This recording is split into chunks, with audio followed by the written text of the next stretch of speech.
আছে যে সূরাটার নাম জালজালা অর্থাৎ ভূমিকম্প।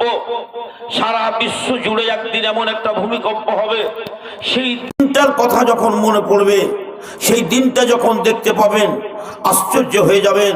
মাটি ফেটে যাবে, মাটির ভিতর থেকে লাশগুলো বেরিয়ে যাবে, সোনা দানার পাহাড় বেরিয়ে যাবে। এই মাটিতে সেদিন কথা বলবে, এটা আপনার জন্য একটা আশ্চর্য জিনিস। এই মাটিতে ইয়াউমাইযিন তুহাদ্দিসু আখবারাহা, যারা মাটিতে ব্যভিচার করেছিল বলে দেবে মাটি, মদ খেয়েছিল বলে দেবে মাটি, কোরআন তেলাওয়াত করেছিল বলে দেবে মাটি, আল্লাহর কোরআন এবং নবীর হাদিসকে শুনেছিল বলে দেবে এই মাটি। সেই দিন এই মাটি আপনার কাজ দেবে, আপনি ভাবেননি। কাজে আপনার কাছে আমার দুই হাত জোড় করে একটা বিনীত অনুরোধ করব যে কিছুক্ষণের মতো আপনারা জায়গাটা একটু চেঞ্জ করুন। জায়গা জায়গা ফাঁক রাখতে গেলে শয়তান খুশি হয়, জায়গা জায়গা ফাঁক রাখতে গেলে শরীরে জাল লাগে।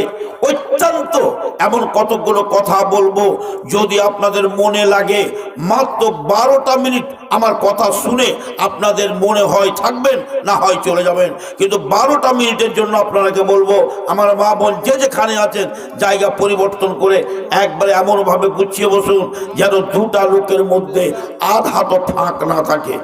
শরীরের ভিতরে জড়িয়ে পড়ুন। আমার ভাইরা, আপনারা যারা এখনো বসে আছেন, আমি তাদেরকে বলবো ভূমিকা লম্বা করে সময় নষ্ট করব না।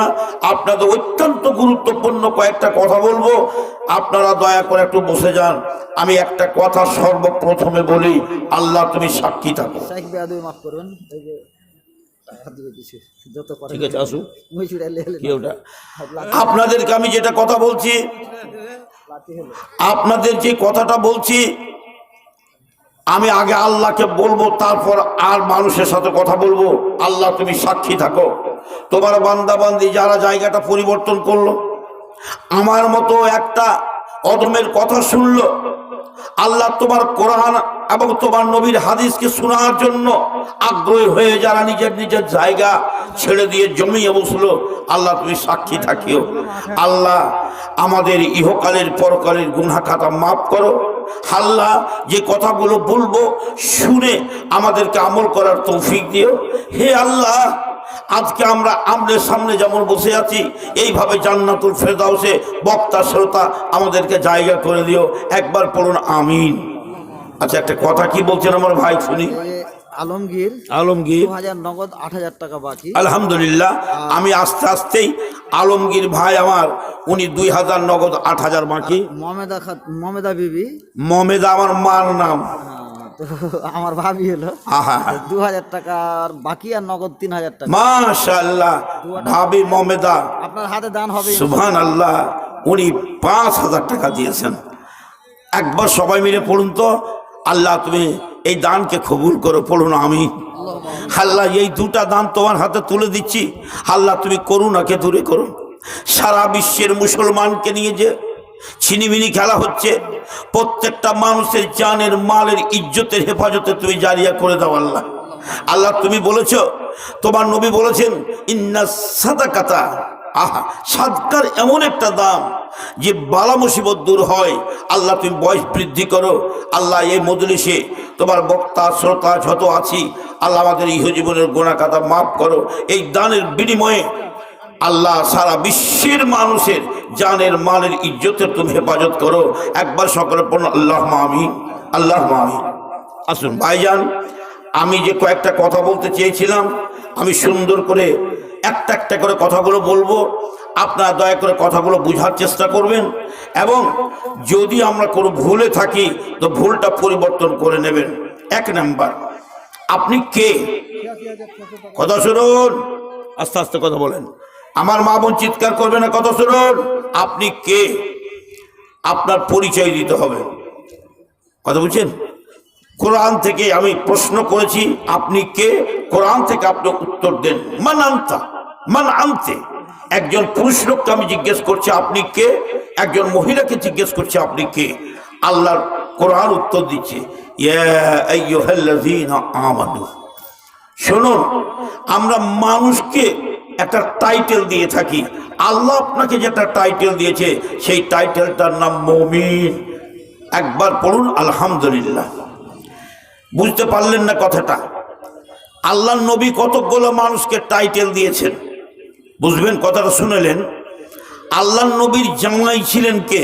আলী। আল্লাহ নবীর বেটি ছিলেন কে? ফাতেমা।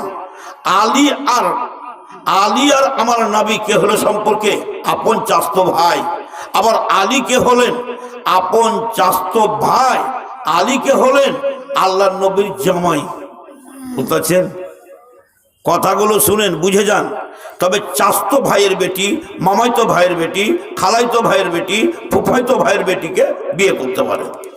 তেমনি চাস্তো বোন, খালাইতো বোন, মামাইতো বোন, ফুফাইতো বোনের বেটিকে বিয়ে করতে পারে।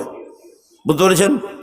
আপনাকে আমি বলছি, আপনি বলবেন চাচাইতো বোনকে শাশুড়ি কেমন করে বলবো, মামাইতো বোনকে শাশুড়ি কেমন করে বলবো? শরীয়ত বাধা নাই, তো আপনি কি করবেন? আমি কি করব? আল্লাহর নবী থেকে বড় পরেশগার আর শরীয়ত জানার কেউ লোক আছে? নাই। কথাগুলো ভালো করে শুনে যান, জীবনে কাজ লাগবে। এইবার আপনাকে আমি বলছি, ওই আলী, যেই আলী নবীর চাস্তো ভাই, যেই আলী নবীর জামাই, যেই আলী ফাতেমার স্বামী, সেই আলী রাদিয়াল্লাহু তাআলা আনহুকে আল্লাহ নবী একটা টাইটেল দিয়েছিলেন। টাইটেলটার নাম আবু তুরাব। আবু তুরাব মানে মাটির বাপ। আমাকে আপনাকে কেউ যদি বলেন এই মাটির বাপ, রেগে খুন হয়ে যাব। আলী খুশি হতেন, আলীকে যখন ডাকা হতো হে আবু তুরাব, হে মাটির বাপ। কথাগুলো ভালো করে বুঝে যান। আব্দুর রহমান বলে একটা মানুষ ছিল, আপনাদের মাদ্রাসায় হাদিস আছে, হাদিসটা খুলবেন, দেখবেন হাদিসের মধ্যে বেশি বেশি বেশি বেশি হাদিস আছে। তার নাম হলো আবু হুরাইরা। লোকটার নাম কিন্তু ছিল আব্দুর রহমান, কিন্তু তাকে বলা হতো বিড়ালের বাপ। এটা আল্লাহর নবী টাইটেল দিয়েছিলেন। ভালো করে শুনুন, একটা একটা করে কথা শুনুন, কাজ দেবে। একদিন আল্লাহ পাকের নবী জোহরের বা আসরের নামাজ পড়ার পরে 2 রাকাত পড়ে সালাম ফিরে দিয়েছেন। একটু আমার সাথে কথা বলবেন, জোহরের বা আসরের নামাজ কয় রাকাত ভাই? কথা বলবেন না? 4 রাকাত। তো 4 রাকাতের জায়গায় আল্লাহ নবী কয় রাকাত নামাজ পড়লেন? 2 রাকাত। 2 রাকাত নামাজ পড়ে সালাম ফিরে দিয়েছেন। মা বোন ভালো করে শুনে যাও। ওই মজলিসের ভিতরে কে আছে? আবু বকর আছেন, ওমর আছেন, বড় বড় সাহাবীরা আছেন। কেউ কোনো কথা বলতে পারছেন না, নবীকে কেউ কোনো কথা বলতে পারছেন না। সালাম ফিরার পরে আমার নবী মসজিদ থেকে বেরিয়ে গেলেন। মসজিদ থেকে বেরিয়ে গিয়ে আমার নবী একটা ডাল ছিল কাঠের, ওখানে করে দাঁড়িয়ে আছেন। এমন সময় সুবহানাল্লাহ, কেউ কোনো কথা বলে না। একটা লোক, তার নাম হলো খিরবাব বিন আমর, কিন্তু ওই লোকটার হাত দুখান একটু বড় ছিল। লোকটা বলছে নবীকে, নবী সাহেব আপনি একটা প্রশ্নের উত্তর দেন। বলছে কি? আজ থেকে কি নামাজ কম করা হয়েছে না আপনি ভুলে গেছেন? দুটার মধ্যে একটা কি হয়েছে? নবী বলছেন শোনো, আমি ভুলিওনি, আল্লাহর পক্ষ থেকে নামাজ কম করা হয়নি। কথাগুলো শুনেন। সুরতান লাগিয়ে লম্বা করে ঢেক দিয়ে সময় নষ্ট করা আমার এই কাজ নাই। একটা ছোট্ট হাদিসকে অতিরঞ্জিত করে সময় নষ্ট করা এ আমার আদত নেই। আমি আপনাকে বলবো, আপনি সময়ের মূল্য দিয়ে হাদিসটা বুঝে যান, জীবনে কাজ আসবে। মাত্র কয়েকটা হাদিস তুলে যান, কি হবে? আল্লাহর নবীকে আবার বলছেন, কে? খিরবাব বিন আমর। কি বলছেন? হুজুর আপনি ভুল করেছেন না আল্লাহর পক্ষ থেকে নামাজ কম করা হয়েছে? নবী বলছেন আমি ভুলিওনি, কম করা হয়নি। কয়বার বললেন? 1 বার, 2 বার, 3 বার। তারপর নবী বলছেন, সমস্ত সাহাবীরা চতুর্দিকে ঘিরে আছে, আসাদাকা জুলিয়া দেন, জুলিয়া দেন কি ঠিক কথা বলেছে? সাহাবীরা বলছেন জি হ্যাঁ। সাহাবীরা বলছেন জি হ্যাঁ, এ কথা সত্য যে আপনি 2 রাকাত নামাজ পড়ে সালাম ফিরে দিয়েছেন। আমার উদ্দেশ্য কি? যে তবে আল্লাহর নবী তাকে বলছে জুলিয়া দেন, এটা একটা লাকাব, এটা একটা টাইটেল আল্লাহর নবী দান করেছেন, ওকে জুলিয়া দেন বলা হয়। আপনাকে আমি বলছি, আল্লাহর নবী এ কথা শুনে কি করলেন? চট করে সবকে বললেন চলো মসজিদে। আল্লাহু আকবার। নামাজ শুরু করে দিলেন। 2 রাকাত নামাজ পড়া হয়েছে। আত্তাহিয়াতু দুরূদ শরীফ আল্লাহুম্মা ইন্নী জালামতু নাফসি পড়া হয়ে গেছে। এবার সাহাবীরা আল্লাহুম্মা ইন্নী আউযু বিকা মিন আযাবিল কবর পড়া হয়ে গেছে। এবার সালাম ফিরবেন, ইন্তজার করছেন। নবী সালাম না ফিরে সিজদায় চলে গেলেন, দুটা সিজদা করলেন। এই সিজদার নাম সিজদায়ে সহ।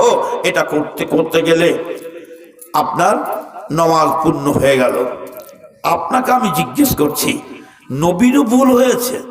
আজ যদি কোনো আলেমের দ্বারা এরকম ভুল হয়ে যায়, কত ফতোয়াতে ভুল হয়, তবে আমরা বলবো যে এক এক গ্রাম থেকে তাড়া, মাদ্রাসা থেকে তাড়া, মসজিদ থেকে তাড়া, ইমামতি থেকে তাড়া। খবরদার। নাম্বার ওয়ান, আপনাকে আমি হাদিস দ্বারা প্রমাণ করলাম যে হ্যাঁ, আল্লাহ নবীও ভুলে গেছেন। আপনিও নামাজ পড়তে পড়তে আপনার ভুল হয়ে যেতে পারে। ভুল হয়ে যেতে গেলে দুটা সাজদায়ে সহ করবেন, এক নম্বর কথা। দুই নম্বর কথা, আল্লাহ নবী নিজের জামাই আলীকে যেমন বলেছিলেন, আবু তোরা মাটির বাপ, আর ওই রকম ধরনের সব থেকে বেশি বেশি হাদিস বর্ণনা করে সেই সাহাবীর নাম ছিল আব্দুর রহমান। তাকে বলেছিলেন বিড়ালের বাপ আবু হুরায়রা। দুটা লেখা। তিন নম্বর, আল্লাহ নবী খিরবাক বিন আমারকে বললেন জুলিয়া দেন। কি বললেন? জুলিয়া দেন। এবার শুনুন, জুবাইরের স্ত্রীর নাম হলো আসমা, আবু বকরের বেটির নাম আসমা। যেমন আয়েশা আল্লাহ নবীর স্ত্রী, আসমা হলো জুবাইরের স্ত্রী। শুনে যান কথাগুলো। একজন মহিলা আসমা, যখন আল্লাহ নবী মক্কা থেকে মদিনা হিজরত করে যান, তখন গোটা বাড়িটা কাঁদো কাঁদো ভাব। অন্ধকার রজনীতে আমার নবী আবু বকরের বাড়িতে এসে বলেছেন, আমাদেরকে যদি কোনো অমুসলিম দেখতে পায় পিঠের চামড়া রাখবে না। চতুর্দিকে আমাদের জন্য সেনা রাখা হয়েছে তৈরি করে, যেতে যেন না পারি, চলো আল্লাহর নাম নিয়ে বেরিয়ে যায়। সেই সময় সেই আসমা আবু বকরের বেটি, সেই আল্লাহ নবীর শাদী আয়েশার বোন, সেই সময় আল্লাহ নবীর জন্য কিছু নাস্তার পানি বাঁধবেন। দড়ি পাওয়া যায় না, কাপড় পাওয়া যায় না, নিজের উড়নুটাকে ফেড়ে দু টুকরা করে দিলেন, আর দু টুকরা করে দিয়ে এক টুকরাতে কিছু নাস্তা বাঁধলেন, আর এক টুকরোতে ওই পানির মশকটা বেঁধে দিলেন। ওই জন্য তাকে বলা হতো জাতুন নেতা কায়েন। এবং ওর বেটাকে, আসমার বেটাকে, উরওয়া বিন জুবাইর, আব্দুল্লাহ বিন জুবাইরকে বলা হতো হে হে হে জাতুন নেতা কায়েনের বেটা। কানতে কানতে আব্দুল্লাহ এসে বলছেন, আম্মা আম্মা। বলছি কি বেটা? আমাকে জাতুন নেতা কায়েনের বেটা কেন বলছে? আল্লাহ নবী বলছে, আসমা বলছে, তুমি চিন্তা করিও না বেটা, তোমার মা এমন একটা মা যে নবীর জন্য নিজের ওড়নাকে ফেলে দু টুকরা করেছিল, এই জন্যই তোমাকে জাতুন নেতা কায়েন বলছে। শুনুন, কথা ভালো করে বুঝে যান। এমন একটা যুদ্ধ হয়েছিল, যে সময়টা ঘনিয়ে আসছে আপনাদের, মুতার যুদ্ধ। 8 হিজরির ঘটনা বলছি। 3টা লোককে আল্লাহ নবী পাঠাচ্ছেন। আল্লাহ নবী বলছেন, শুনো, তুমি ঝান্ডা নেবে, তার নাম হলো কি? জায়েদ। শোনো, তুমি ঝান্ডা নেবে, তোমার নাম কি? জাফর। তুমি ঝান্ডা নেবে, তোমার নাম কি? আব্দুল্লাহ বিন রাওহা। 4 নম্বর নাম নিলেন না। তিনজনের বিবির কাছে চলে গেছেন। বিবিরা বলছেন, একটু পাশে এসো, বিয়ে হয়েছে, তোমার মুখখানটা একটু দেখি, একবার জীবনের মতো মিলন করো, একবার জীবনের মতো এসো, একবার বুকে জড়িয়ে ধরি।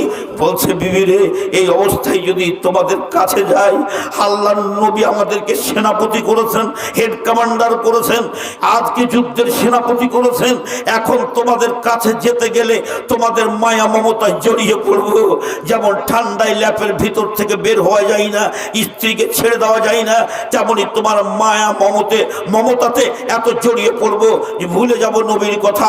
তখন হয়তো তোমাকে নিয়ে থেকে যাব, দেরি হয়ে যাবে। ক্ষমা করো, ক্ষমা করো। যদি দেখা হয় তবে একদিন কিয়ামতের দিন তোমাদেরকে বুকে নেব। আমি চলে গেলাম। তিনজনের বিবির কাছ থেকে চলে গেল। বেশি লম্বা করব না। 3জনই শাহাদাত বরণ করলেন।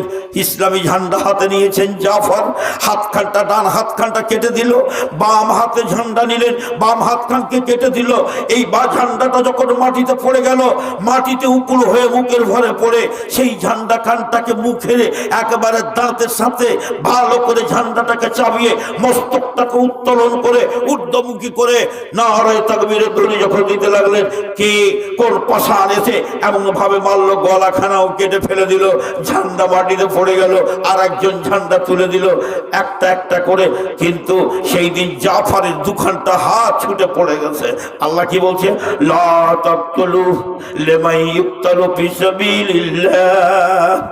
খবরদার, আল্লাহর রাস্তায় যারা যুদ্ধ করতে করতে মারা যায় তাদেরকে তোমরা মুর্দা বলিও না, বল আহইয়া, ওরা জীবিত, ইনদা রাব্বিহিম ইউরযাকুন।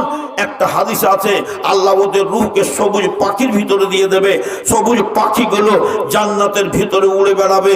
ওই শহীদেরা, ওকে বলা হতো, ওর ছেলের নাম ছিল আব্দুল্লাহ, তাকে বলা হতো ইয়া ইবনা জিল জানাহাইন, এই দুই বাজুর বেটা। কথা বলতেন, এই টাইটেল গুলো কার? আল্লাহর নবীর দেওয়া টাইটেল। আল্লাহর টাইটেল কি? আপনারা যারা কোরআন পড়তে জানেন ভালো করে শুনবেন মা বোন ভাইরা, ইয়া আইয়ুহাল্লাযীনা আমানু ইয়া আইয়ুহান নাস, যেখানে আল্লাহ মুমিনকে সম্বোধন করেছেন তারাকে বলা হয়েছে আমানু, এবং পৃথিবীর মুসে হিন্দু, মুসলিম, জৈন, খ্রিস্টান সারা বিশ্বের মানুষকে যেখানে বলা হয়েছে তাকে বলা হয়েছে ইয়া আইয়ুহান নাস। আমার বন্ধুরা, জীবনে বোকা হয়ে থাকবেন না। আপনাকে যদি কেউ জিজ্ঞেস করে লেমানির কোরআন, এই কোরআন কার, একটা কোরআন রাখেননি এখানে, লেমানির কোরআন, এই কোরআন খানা কার? আমরা বলবো কোরআন খানা আমার, আমার বাপের। আমার বাপের কোরআন নয়, আমার কোরআন নয়, কোরআন তারা আল্লাহর বাণী। এই কোরআনটা কার? আল্লাহ পাক কোরআন মাজিদের মধ্যে দুটো কথা বলেছেন, আলিফ লাম মিম যালিকাল কিতাব লা রাইবা ফি হুদাল লিল মুত্তাকিন। এই কোরআনটা হলো মুত্তাকিনদেরকে পথ প্রদর্শক। মুত্তাকিন কারা? ভালো করে শুনুন, এটা বাবে ইফতিয়াল, এর মাদ্দা হলো ওয়াকা।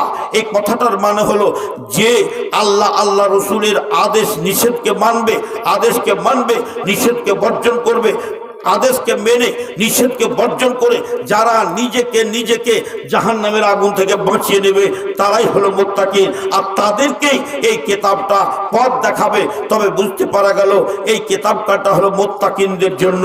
কিন্তু আল্লাহ পাক রব্বুল আলামিন আবার অন্য জায়গায় বলছেন কি, শাহরু রমাদানাল্লাযী উনজিলা ফীহিল কুরআন হুদাল লিন-নাস।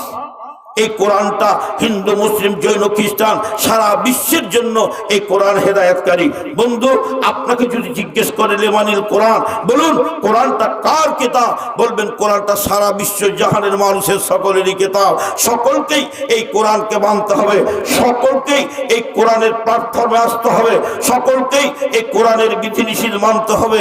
কিন্তু যারা মানে না তাদের কথা বাদ দিয়ে আল্লাহ বলছেন ইয়া আইয়ুহাল্লাযীনা আমানু, যারা মানে তাদেরকে মুমিন বলেছে। এতক্ষণ পর্যন্ত আমি আলোচনা করলাম আল্লাহ নবী কাকে কাকে কি লাকাব দিয়েছে। এখন আপনাকে বলছি আল্লাহ লাকাব দিয়েছে আপনাকে মুমিন, আল্লাহ আপনাকে লাকাব দিয়েছে আমানু। একবার আলহামদুলিল্লাহ পড়বেন না? বলুন একবার আলহামদুলিল্লাহ। একটা ছোট কথা বলি, একটা লোক 3 লাখ টাকা খরচা করে হজ করে এসেছে। কোনো লোক যদি ওকে হাজি না বলে তো বলবে, এত বড় দুঃখ করবে, আমি এত টাকা খরচা করে হাজি হয়ে আসলাম, আমাকে কেউ হাজি বলে না। তুমি যদি এই নিয়ে এত হজ করে থাকো তবে তোমার হজই হয়নি। ভালো করে বুঝেন। কেউ যদি বলে আমি এত কষ্ট করে ঠান্ডাতে নামাজ পড়ি, তাহাজ্জুদ পড়ি, আমাকে নামাজি বলে না, তোমার নামাজই হবে না। কথা ভালো করে শুনুন, যদি পৃথিবীর বুকে হাজি হতো, পৃথিবীর বুকে কেউ যদি হজ করে হাজির লাকাব যদি পেত, সব থেকে বড় হাজি কে বলতে পারবেন? একবার বলেন তো, সবথেকে বড় হাজি কে বলতে পারবেন? আপনাদের দেশের সব থেকে বড় হাজি কে? পশ্চিমবঙ্গের সব থেকে বড় হাজি কে? সারা ভারতবর্ষে বড় হাজি কে? সারা বিশ্বের বুকে ভালো হাজি কে, বড় হাজি কে? আখেরি নবী রাসূল আরবি মুহাম্মদ মুস্তাফা আহমদ মুজতবা, বলুন সাল্লাল্লাহু আলাইহি সাল্লাম। তিনি হলেন সব থেকে বড় হাজি। বুলুগুল মোরাম থেকে বুখারী শরীফ পর্যন্ত যত হাদিস আছে প্রত্যেকটা হাদিসে নবীর নাম আছে। আছে কি? রাসূলুল্লাহ সাল্লাল্লাহু আলাইহি সাল্লাম। কোন হাদিসে নাই হাজী মুহাম্মদুর রাসূলুল্লাহ, হাজী আবু হুরায়রা, হাজী আবু বকর, হাজী উমর, হাজী উসমান। বুঝলেন কথাটা? বুঝাতে পারলাম? তবে এই লাকাবটা কোন লাকাব নয়, উপাধি নয়। এই লাকাবের জন্য কেউ লালায়িত থাকবেন না। এবার একটা কথা বলি, কতগুলো পোড়া পাওয়া লাকাব আছে। পোড়া পাওয়া বুঝতে পারলেন তো? এমনি বেকার ফালতু লাকাব। যেমন আপনাকে বলছি, আপনি হজ করেছেন, আপনার স্ত্রীকে আমি কি বলে ডাকবো? ও হাজি সাহেবনি। ও কি হজ করেছে? হাজি সাহেব কি স্ত্রী করেছে বলে হাজি সাহেবনি বলছি, ও কিন্তু হজ করেনি। কথা বলা বুঝেন? একটা মেয়ের বিয়ে হয়েছে একটা ডাক্তারের সাথে, মেয়েটা MBBS পাস করেনি, কোনো কিছুই জানে না। ওকে যখন দেখবে লোকে বলবে ও ডাক্তার নি, ডাক্তার আছে। ও কোথায় ডাক্তারি শিখেছে বলেন তো? আমার স্ত্রীকে একদিন আমি বাড়ি গেছি, তো আমি ঘরে ঢুকেছি, কয়েকটা মেয়ে ছেলে এসে আমার স্ত্রীকে বলছে, ও মৌলভী সাহেব নি, তোমাকে মৌলভী সাহেব আসছে? বলছে হ্যাঁ, এক্ষুনি ঘরে গেল। তেমনি আমি বেরিয়ে গেলাম, বেরিয়ে যে বলছি, তুমি কোন মাদ্রাসা থেকে ফারুক হলে যে তোমাকে মৌলভী সাহেব নি কইছে? আমি 12 বছর পরে মৌলভী সাহেব হয়েছি, আর তুমি কেমন করে মৌলভী সাহেব হয়ে গেলে বিনা পয়সাতে? এইটা পড়ে পাওয়া লাকাব। আর এই পড়ে পাওয়া লাকাব নিয়ে উপাধি। তা লাকাব তুমি কয় প্রকার? 3 প্রকার। একটা আল্লাহ লাকাব দিয়েছে, একটা নবী লাকাব দিয়েছে, আর একটা হলো মানুষের পড়ে পাওয়া লাকাব। 3টা লাকাবের কথা বললাম। আসুন আপনাদের সামনে আমি একটা কথা বলি। আয়াত পাঠ করেছি, ইয়া আইয়ুহাল্লাযীনা আমানুত্তাকুল্লাহ, যারা বিশ্বাসী বান্দাবান্দি তোমরা আল্লাহকে ভয় করো। আসুন একটা কথা বলি আপনাদেরকে, আল্লাহকে ভয় কেমন করে করবেন। একটা এ পাকে চলে আসি, কথাটা একটু বেরিয়ে দিই। কি মেয়ে ছেলে পেলে, আমার সভাপতি বলছেন মাওলানা একটু মেয়ে ছেলেকে একটু টাচ করবেন। তাও ঠিক আছে, একটু টাচটা করেই দিই, সভাপতি মানুষের কথা মানতে হয়। তবে আমার ওয়াজ ওইটা নয় যে মেয়ে ছেলেকে টাচ করবেন বলে সারা জীবন ধরে তোমার স্বামীর নন্দা গড়াও, ওর মাথায় তেল দাও, ওর ঘামচা মারো, ওকে সারা বছর ধরে খালি ওর পা টিপো, সারা জীবন ধরে খালি ওরই খিদমত করো। না, আমি ওই ওয়াজ করব না। আমি এক হাতে তালি বাজে না, দুখার হাত লাগাবো। আগে শুনালেন আমি যেগুলো একান্ত প্রয়োজনীয় জিনিস সেই কথাগুলো আলোচনা করব। আমার মা বোন তোমাদেরকে বলছি, তোমার স্বামী 1 নম্বর, তোমার স্বামী তোমাকে যদি বলে যে তুমি টাকনুর উপরে কাপড় পরো, নবী বলছেন মেয়ে ছেলে তুমি টাকনুর নিচে কাপড় পরো, শরীয়ত বলছে তুমি টাকনুর নিচে পড়ো, আর তোমার স্বামী বলছে তোমার টাকনু খান যখন একটু ওপর করে পড়ো তোমাকে দেখতে আমাকে ভালো লাগে, তোমার স্বামীর কথা শোনা চলবে না। ঠিক না ঠিক? স্বামীর কথা চলবে না। শুনুন ছেলে পেলে তোমাদেরকে বলছি, তোমার বাপ যদি তোমাকে বলে বেটা ফুল প্যান্টটা টাকনুর নিচে পড়ো, তোমার বাপের কথা শোনা চলবে না। ভালো করে শুনুন, মেয়ে ছেলে যদি হয় টাকনুর নিচে কাপড় পরবে, আর পুরুষ লোক যদি হয় তবে টাকনুর ওপরে পড়বে। সব থেকে বড় দুঃখের বিষয় হলো যে আর क्या कहूँ किससे कहूँ क्या कोई सुनेगा घर में आग लग गई है अपने घर की चिराग से। আমি একজন মাদ্রাসার মৌলানা, আমারই পায়জামাটা টাকনুর নিচে ঝুলছে। কথা বুঝলেন? আমি একজন মাদ্রাসার ছাত্র, আমারই প্যান্টটা দেখেন টাকনুর নিচে। আমার মাদ্রাসায় 33টা এবার বুখারীর ছেলে ভর্তি হয়েছে। আমি একটা অনুষ্ঠানে তারা বের হচ্ছে, আমি অফিস থেকে বের হয়ে দেখলাম তাদের দিকে, সুবহানাল্লাহ, একটাও ছেলেকে পেলাম না যে তার টাকনুর উপরে আছে, সব লাগছে লটকিটি আছে। কি পড়লি রে? কথা শুনুন, আল্লাহর গজব কেন আমাদের উপরে আসছে। একটা ছোট্ট কথা বলছি, আমর বিল মারুফ, আমি প্রশ্ন করেছি আপনি কে? কোরআন থেকে 2 জায়গা থেকে আপনাকে উত্তর দেব আমি। প্রথম উত্তর, আপনি একজন মুমিন, এটা আল্লাহ প্রদত্ত টাইটেল, একবার পড়ুন আলহামদুলিল্লাহ। 2 নম্বরে আসুন, আপনি কে? আল্লাহ বলছেন কুনতুম খায়রা উম্মাত কুনতুম খায়রা উম্মাত উখরিজাত লিন-নাস তা'মুরুনা বিল মারুফ ওয়া তানহাউনা আনিল মুনকার। আল্লাহ বলছেন তুমি কে? তুমি কে? হু আর ইউ? তুমি কে? মান আনতা? তুমি কে? উত্তর দিচ্ছে কোরআন। আমি কে? খায়রা উম্মাহ। বলুন আলহামদুলিল্লাহ। খায়রটা লইছেন তাফসীর অধিক বয়। এ বলছে আম্মা আমি একজন শ্রেষ্ঠ উম্মত। পৃথিবীর বুকে যত নবী এসেছেন তার উম্মত আছে, আপনারা হলেন শেষ নবীর উম্মত, আপনাদেরকে সর্বশ্রেষ্ঠ উম্মত বলা হয়েছে। আল্লাহ বলছেন উখরিজাত লিন-নাস, আপনাকে দুনিয়ার বুকে আনা হয়েছে খাইনি কচলাবার জন্য নয়, জর্দা চাবাইবার জন্য নয়, মদের ভাঁড়ি ভাঙবার জন্য নয়, দুনিয়াতে অরাজকতা করার জন্য নয়। আপনাকে বলা হয়েছে উখরিজাত লিন-নাস, মানুষের কল্যাণের জন্য। কি কল্যাণ করবে? দুটা কাজ করবে। কি? তা'মুরুনা বিল মারুফ ওয়া তানহাউনা আনিল মুনকার, তুমি মারুফের আদেশ করবে আর মুনকার থেকে নিষেধ করবে। বন্ধু আমার মা বোন, এবার তোমাকে আমি বলছি, তুমি কে? তুই সর্বশ্রেষ্ঠ নবীর উম্মাহ। তোমাকে আল্লাহ কি বলেছে? যে তুমি মারুফের আদেশ করবে, মুনকারের নিষেধ করবে। এবার আমি আপনাকে জিজ্ঞেস করছি, মা মানাল মারুফ আল মুনকার, মারুফ কাকে বলে, মুনকার কাকে বলে? মারুফ মানে অনেক, মানে মারুফ শব্দটার ব্যাখ্যা করলে 1 ঘন্টা সময় লাগবে। শুধু মারুফ আজকে একটা মাত্র ব্যাখ্যা করছি। মারুফ কথাটার মানে ভালো। আপনার কাছে ভালো নয়, মোজাম্মেল মৌলানার কাছে ভালো তা নয়, রেজাউল্লাহ সাহেবের কাছে ভালো তা নয়, দুনিয়ার কোনো মানুষের কাছে ভালো তা নয়। কোরআন আর হাদিসের দৃষ্টিতে যেটা ভালো তাকে বলে মারুফ, কোরআন আর হাদিসের দৃষ্টিতে যেটা অপছন্দ তাকে বলে মুনকার। তবে কোরআন হাদিসের আলোতে যেটা ভালো হবে তার আদেশ করবেন, আর যেটা মন্দ হবে তার থেকে নিষেধ করবেন। একটা ছোট্ট কথা বলি, যেদিন মুসলিম জাহানের দ্বিতীয় খলিফা অন্ধকার রাত্রিতে ঘরের দুয়ারে দুয়ারে বেরিয়ে বেড়াতেন, কে খাচ্ছে কে খায়নি, কে কাঁদছে কে হাসছে, কার স্বামী বাড়িতে আছে কার নেই, কে কোন যন্ত্রণায় আছে, সব কিছু পরিদর্শন করতেন হযরত উমর নিজে। অন্ধকার রাত্রিতে যখন দেখতেন এই বাড়িতে খাবার নেই, দৌড়তে দৌড়তে বাড়িতে এসে আটার বস্তা নিজের পিঠে ঘা করে নিয়ে, মাথায় করে নিয়ে অন্ধকার রাতে মাঠে মাঠে ছুটতেন। তার চাকরেরা বলতো আমিরুল মুমিনিন ইতিনিল হামলা, আপনি এই বস্তা দেন আলা রাশি, আমার মস্তকের উপরে দেন। বলছে না হবে না, হবে না, হবে না, আজ তোমরা আমার বোঝ মাথায় উঠাবে, কিয়ামতের দিন আমার বোঝ কে উঠাবে? নিজে দিতেন। সেই উমর আল্লাহু আকবার বলে মদিনার মসজিদে যেদিন নামাজ শুরু করেছেন, যেই দিন বুখারী শরীফের হাদিসটা যখন পড়ায় বুকটা ফেটে ওঠে। আরে একটা সুন্দর মানুষ, তুমি একটা ঐতিহাসিক মানুষ, তুমি প্রত্যেকটা গরিব দুঃখীর তুমি দুর্দশা বুঝতে, আর সেই লোকটাকে একটা শয়তান একটা খানজার তলোয়ারে বিষ মাখিয়ে নিয়ে গাব চাদরের তলায় এইভাবে করে নিয়ে নামাজ শুরু করেছে। আল্লাহু আকবার বলে যখন নামাজ শুরু করেছে, ওই খানজারটা উমারের পেটের ভিতরে ফেলে দিল। এত বিষাক্ত খানজার। উমার সেদিন একটা কথা বলেছিলেন, কি আকালানিল কাল, কুকুর আমাকে খেয়ে ফেললো বলে মাটিতে লুটিয়ে পড়লেন, রক্তে রক্তাক্ত হলো। একজন যে নামাজ পড়িয়ে দিলেন, তারপরে উমারকে বাইর করে দেওয়া হলো। এইবার হাদিসের রাবি বলছেন, উমারের মুখের দিকে দেখছি প্রত্যেকটা মানুষ বলছে আর যেন উমার আমাদের মধ্যে থাকবেন না, বিদায় চলে যাবেন।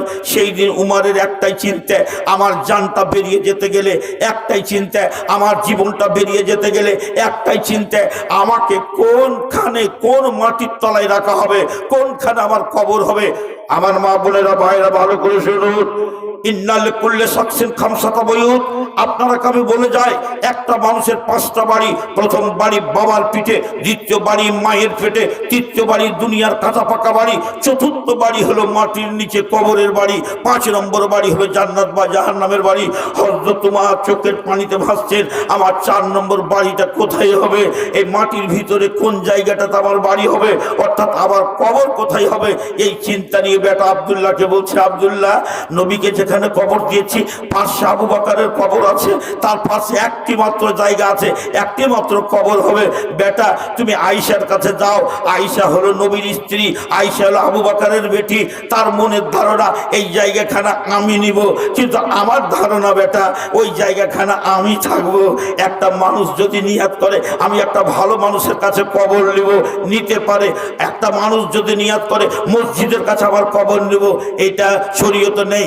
আছে কোথায়? একটা ভালো মানুষের কাছে আমার কবর যেন হয়। এই হাদিস থেকে বুঝতে পারা যাচ্ছে। উমার বেটাকে পাঠালেন, আয়েশা কাঁদছেন, আসসালামু আলাইকুম। ওয়ালাইকুম আসসালাম। কি ভাই, কি বলছো? আব্বার খবর কি? আহা, আব্বার খবর কি? বলছে আব্বা মনে হয় থাকবে না, আল্লাহ তোমাকে একটা, আব্বা তোমাকে একটা সালাম দিয়েছে আর একটা কথা বলে পাঠিয়েছে। কি? একটা ভিক্ষা চাচ্ছে। কে? আব্বা। কার কাছে? তোমার কাছে। কিসের ভিক্ষা চাচ্ছেন? আমার মালা। কিসের ভিক্ষা চাচ্ছেন? আমার হাতের পলা। কিসের ভিক্ষা চাচ্ছেন?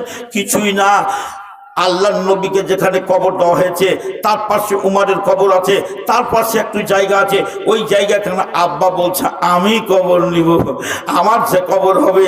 তখন আয়েশা বলছেন লান উশিরা আলা নাফসি, আল্লাহ আমি কসম খেয়ে বলছি আমার ইচ্ছা ছিল না আমার উপরে কাউকে আমি প্রাধান্য দেব, কিন্তু আব্বা যখন বলে পাঠিয়েছেন এত বড় আবদার, তখন আমি দিয়ে দিলাম। 1 নম্বর ভিক্ষা চেয়েছিলেন কে? উমার।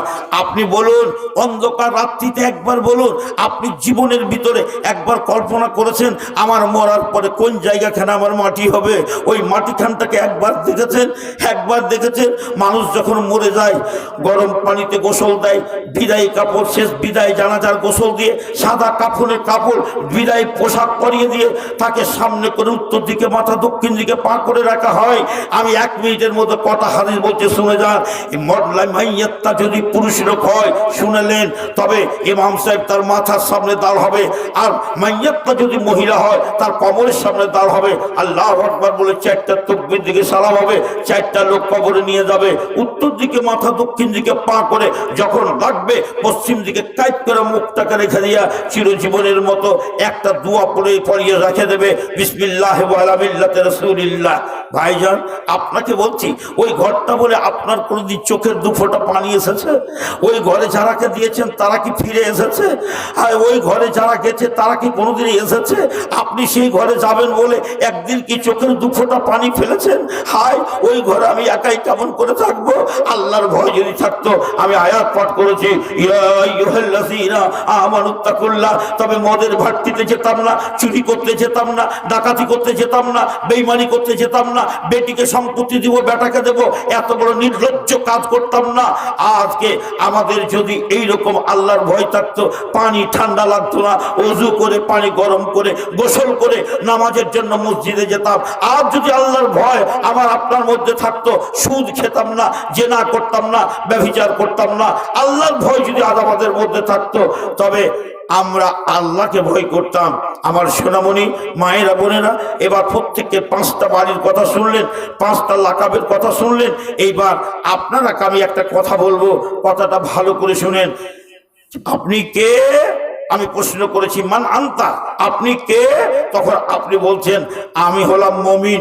আপনি বলছেন আমি হলাম শ্রেষ্ঠ উম্মত। আপনার কাজ কি? তা'মুরুনা বিল মারুফ ওয়া তানহাউনা আনিল মুনকার। উমর ফারুক রাদিয়াল্লাহু তাআলা মাত্র কয় মিনিট পর মারা যাবেন বুঝতে পেরে নিয়েছেন। 1 গ্লাস দুধ পান করলেন, বেরিয়ে গেল, নাবিজ পান করলেন, বেরিয়ে গেল। এইবার উমর খবর পেয়ে গেছেন যে আয়েশা আমাকে আল্লাহর নবীর পাশে জায়গাটা দিয়ে দিয়েছেন, কবর হবে। এইবার কথা শুনেন, একটা যুবক দাঁড়িয়ে আছে, যুবকটার কাপড়টা টাকনুর নিচে লটকিছে, আর যুবকটা বলছে আমিরুল মুমিনিন, ইয়া আমিরুল মুমিনিন, ইয়া আমিরুল মুমিনিন লিমাযা তাবকি আনতা। আমিরুল মুমিন, আপনি কাঁদছেন কেন? আপনার দুনিয়ার বুকে যে নেকিগুলো আছে এক লরি টানবে না, লরিকে লরি, ট্রাককে ট্রাক আপনার নেকি হবে, আপনি কাঁদছেন কেন? সেই দিন উমর কি বলছেন শুনবেন? দুহ ওই যুবকটাকে আমার কাছে ফিরিয়ে নিয়ে এসো। যুবকটাকে আনা হলো। 5 মিনিট পরে মরছেন যেই উমর, সেই উমর বলছেন ইরফা এজারাকা, তোমার কাপড়টা, লুঙ্গিটা একটু উঠিয়ে পড়ো। আজ আমাদের মুখে টুনি লাগা আছে, মুখের সামনে যদি মদ খায় নিষেধ করবো না, বেনামাজি শুয়ে থাকে নিষেধ করবো না, নিজে নামাজ পড়তে চলে গেলাম, বেটা বউ স্ত্রী বাড়িতে শুয়ে আছে তাকে বলতে পারবো না উঠো উঠো আল্লাহর ঘরে চলো। বেটা যদি মদ খায় নিষেধ করবো না, বেটা যদি টাকনোর নিচে কাপড় পরে বেড়ায় একবার মুখ খুলে বলবো না। আপনাকে বলছি, আপনি যেটা দাবি করেছেন আমি আখেরি নবীর উম্মত, আপনি আপনার ডিউটি পালন করেন না। সোনামণি আপনাকে বলছি, আমার মা বোনদেরকে এবার বলছি, আপনাকে বলছি, আপনার স্বামী যদি আপনাকে যে কথা বলবে শুনবেন। স্বামী যদি আপনাকে ডাকে যাবেন, আপনার স্বামী যদি আপনাকে ডাকে আপনি যাবেন। আপনি যদি MA পাস হন, স্বামী যদি 4 পাস হয়, আপনি যদি লাল টকটকে গোলাপের ফুল হন, আপনার স্বামী যদি কালো মহিষ হয়, আপনাকে আমি বলছি যদি আপনি ধনীর বেটি, আপনার স্বামী যদি গরিবের বেটা হয়, তবু আপনাকে বলছি আপনার স্বামীকে নারাজ করে আপনি যদি তাহাজ্জুদের নামাজ পড়েন, আপনি যদি কোরআন তেলাওয়াত করেন, আপনার স্বামী যদি নারাজ থাকে, বিছায় একাই একাই থাকে, বিছানায় আপনাকে ডাকলে আপনি যদি না যান, আপনার ইবাদত আল্লাহর কাছে কবুল হবে না। আপনার স্বামীর কাছে যাবেন, আপনার স্বামীর মনটাকে খুশি করবেন, চোখের ইশারাতে নাচবেন স্বামীর, কিন্তু স্বামীর কয়েকটা কথা শুনিয়েন না। কোন কথা? বেল লাগার কথা বলছেন মৌলানা? একটাই কথা বলবো এক উত্তরে, তারপর ভেঙে ভেঙে বলছি। যেই কাজটা স্বামী করতে বলবে, যেই কাজটা আল্লাহর কোরআন এবং রসুলের হাদিসের বিপরীত হবে, সেই কাজটা আপনি করবেন না। যেমন আপনাকে বলছি, মা তুমি যদি মিনসের অবস্থায় থাকো, তোমার স্বামী যদি তোমাকে বলে এসো তোমার সাথে আমি মিলন করব, তোমার স্বামীর কথা শুনতে হবে না। শুনুন, আল্লাহর কোরআন বলতে ইয়াসআলুনাকা আনিল মাহিদ কুল হুয়া আযা ফাতাজলুন নিসা। হাইজের অবস্থায় স্বামী স্ত্রী মিলন হবে না। এক বিছানায় ঘুমাবে, এক অপরে ঝুঁটা খাবে, গালে গালে চুমা খাবে, গতরে গতরে বুকের সাথে জড়িয়ে ধরে ল্যাপের তলায় শুয়ে থাকবে, কোনো অসুবিধা নেই। কিন্তু মিনসের অবস্থায় মিলন করবে না। তোমার স্বামী যদি তোমাকে বলে আমাদের ছেলে পিলে হয় না, একটা খাসি দিয়ে চলো পীর বাবার কাছে, ওখানে যে দিয়ে আসি, একটা সাদা মুরগি দিয়ে আসি, তোমার স্বামীর কথা শোনা যাবে না। 3 নম্বর, তুমি যদি রোজার অবস্থায় থাকো, রমজান মাসে রোজা করেছো, তোমার স্বামী রোজা করে না, রোজার অবস্থায় তোমার স্বামী যদি তোমাকে বলে এসো বেলা 12টা 10টা 11টার সময় বলে তোমার সাথে আমি মিলন করব, তোমার স্বামীর কথা শুনতে হবে না। কথা বুঝেছেন? কথা বুঝেছেন? আপনি যদি ইতিকাফ করেন, ভালো করে শরীয়তের কথাগুলো বুঝেন, রমজান মাসে দিনের বেলায় মিলন চলে না স্বামী স্ত্রীতে, কিন্তু রাত্রিতে মিলন চলবে। রাত্রিতে মিলন করতে পারে, কিন্তু যদি স্বামী স্ত্রী ইতিকাফ করে, ইতিকাফের অবস্থায় দিনে যেমন মিলন হারাম, যদি সে রাত্রে মিলন করে নাই ইতিকাফ করতে গেলে, তবে তার ইতিকাফ ভঙ্গ হয়ে যাবে, করতে হবে না। আমার মা বোন, তোমাকে আমি বলছি, তোমার স্বামীর কথা শুনবে, কিন্তু কোরআন হাদিস যেখানে নিষেধ করেছে সেই কথা তোমার স্বামীর শোনা যাবে না। শোনো, তোমার স্বামী তোমাকে বলছে, ব্যাপারটা কি, পেটটা ফুলা ফুলা লাগছে, বলছে হ্যাঁ বাচ্চা ধরে গেছে, আর বাচ্চার দরকার নেই, চলো ডাক্তারের কাছে ওষুধ খেয়ে নাও, ইঞ্জেকশন করো, বা কোনো কবিরাজের কাছে একটা গাছ দাও, বাচ্চাটা নষ্ট করে দাও, তোমার স্বামীর কথা শোনা যাবে না। আমি আপনাকে বলতে চাই, এই অবস্থায় স্বামীর কথা শোনা যাবে না। আপনারাকে আমি বলছি, এই কথা কটা বলে আপনাদেরকে একটু নিয়ে যাচ্ছি। মা একটু ভালো করে শোনো, আমি আয়াত পাঠ করেছি, ইয়া আইয়ুহাল্লাযীনা আমানুত্তাকুল্লাহ, হে মুমিন বিশ্বাসী বান্দা বান্দি, তোমরা আল্লাহকে ভয় করো। আপনাকে যদি কেউ জিজ্ঞেস করে আল্লাহ তো আরহামুর রাহিমিন, আল্লাহকে কেন ভয় করব? শুনুন কথাটা, ভয়ের মানে কি পরে বলছি। একটা ছেলে কাঁদতে, একটা লোক কাঁদতে কাঁদতে মাদ্রাসায় এসেছে, কি জীবন মনে হয়েছে তা আল্লাহ জানে। বলছে মৌলানা একটা কাজের জন্য আপনার কাছে এসেছি। বলছে কি? গত রাত্রে জালসা শুনতে গেছিলাম, গত জালসা শুনে আমার আর ঘুম হয় না। বলতে কি হয়েছে? জীবনে এমন কোনো গুনাহ নেই যে আমি করিনি, জীবনে এমন কোনো পাপ নেই যে আমি করিনি। আমি বাল্যকালে যৌবন অবস্থায় কত মেয়ের সাথে যে অন্যায় কাজ করেছি আমি বলতে পারবো না, যা মনে চেয়েছে তাই করেছি। নামাজ ছেড়েছি, রোজা ছেড়েছি, জেনা করেছি, মদ খেয়েছি, কত কি করেছি। আমি বললাম শুনো, তুমি অধৈর্য হয়ে না, তুমি যত পাপ করেছো আল্লাহকে দেখে যদি তোমার ভয় হয় তবে তুমি শুনো, তুমি তওবা করো, তুমি তওবা করো, তুমি তওবা করো। আল্লাহ বলেছেন লা তাকনাতু মির রাহমাতিল্লাহ, আল্লাহ বলছেন লা তাইয়াসু মির রাউহিল্লাহ, আল্লাহর রহমত থেকে তুমি নাউমিদ হয়ে যেও না। একটাই পথ যে তুমি তওবা করো। বলছে মাওলানা একটা হাদিস শুনলাম যে যারা নাকি জেনা করেছে ওরা নাকি উলঙ্গ হয়ে ছেলে মেয়ে আগুনের মধ্যে পুড়বে। আমি কেমন করে থাকবো আগুনের ভিতরে? আমি যৌবনকালে কাজ করেছি। আমার মায়েরা বোনেরা ভালো করে কথা শোনো, স্বামী স্ত্রী মিলন করে, অজু করে গোসল করে, পাক হয়ে যায়। কিন্তু অবিবাহিত ছেলে অবিবাহিতা মেয়ে যদি জেনা করে সে নাপাক হয়, গোসল করলেও পাক হবে না যতক্ষণ হজ না পড়বে। আমার মা বোনেরা শুনুন, যদি বিবাহিত ছেলে বিবাহিতা মেয়ে তারা যদি আবার মিলন করে স্বামীকে ছেড়ে অন্য কোনো পুরুষের সাথে, স্ত্রীকে ছেড়ে অন্য কোনো মেয়ের সাথে, বিবাহিতা মেয়ের সাথে যদি কেউ ব্যভিচার করে তার উচিত হলো তাকে সংসার করে দেওয়া। আমরা দেশে সংসার চালাতে পারি না, কত বড় পাপী আপনি একটু বুঝে দেখুন, সে কিন্তু নাপাক হয়ে থাকবে। আসুন আপনাকে আমি বলি, আপনাকে আল্লাহ বলছেন ইয়া আইয়ুহাল্লাযীনা আমানুত্তাকুল্লাহ, মুমিন তোমরা আল্লাহকে ভয় করো। ভয়ের কথাটা একটু বলতে গিয়ে আপনাকে আমি বলবো, আপনার ভয় যদি থাকে, আল্লাহকে বলে ভয় থাকে, আল্লাহকে বলে যদি ভয় থাকে, আল্লাহকে বলে যদি ভয় থাকে, আল্লাহ পাক উত্তর দিচ্ছেন কোরআনের সূরা রহমানের ভিতরে, ওয়ালিমান খাফা মাকাম রাব্বিহি জান্নাতান। মা তুমি ভুল করেছো, তোমার স্বামীর কাছে যেতে তোমাকে ভয় লাগছে, স্বামী আমাকে নিষেধ করেছিল ওই ছেলেটার সাথে কথা বলিও না, ওই ছেলেটার কাছে যেও না, অমুকের বাড়ি যেও না। আমি মা স্বামীর কথা অমান্য করেছি, স্বামীর চোখে পড়ে গেছি, কেমন করে স্বামীর দুয়ারে যাব, থরথর করে তুমি কাঁপছো।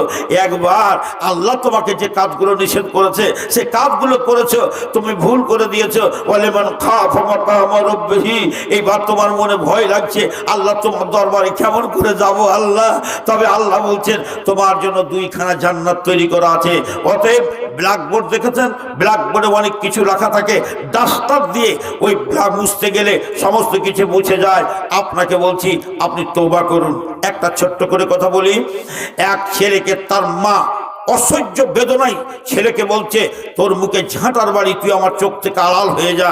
ছেলে পালিয়ে যাচ্ছে, টিকিট কেটে ট্রেনে উঠে গেছে, এক্সপ্রেস গাড়ি। মা বসে বসে সারাদিন কাঁদছে, আমার ছেলেকে আর দেখতে পেলাম না। মনের রাগে ছেলেকে বলেছি তোর মুখে ঝাঁটার বাড়ি, আমি তো ভুল করেছি। এই কলেজার টুকরো মা, দয়াবতী মা, কতখানি মায়ের উপরে ছেলের উপরে ময়া থাকে। মা কাঁদছে, মা সারাদিন খায়নি, ল্যাপের তলায় শুয়ে শুয়ে কাঁদছে, আল্লাহ এত ঠান্ডাতে আমার ছেলে কোথায় গেল? মা কাঁদছে। শুনুন আমার মা, তোমার ছেলে যদি কোনো ভুল করে দেয় চট করে তুমি বদদুয়া দিও না মা, তোমার বদদুয়া চট করে ছেলের জন্য লেগে যাবে, তুমি ভালো দোয়াটা করিও। আল্লাহর নবী বলছেন, আমি বলছি না, আল্লাহর নবী বলছেন, আমি বলছি না। কি বলছে? ইন্না কুলুবা বানি আদামা বাইনা ইসবাইন মিন আসাবিহির রহমান। আল্লাহ নবী বলছে শোনো, যত মানুষের হৃদয় আছে, দিল আছে, আল্লাহ দুটা আঙ্গুলের মধ্যে আছে।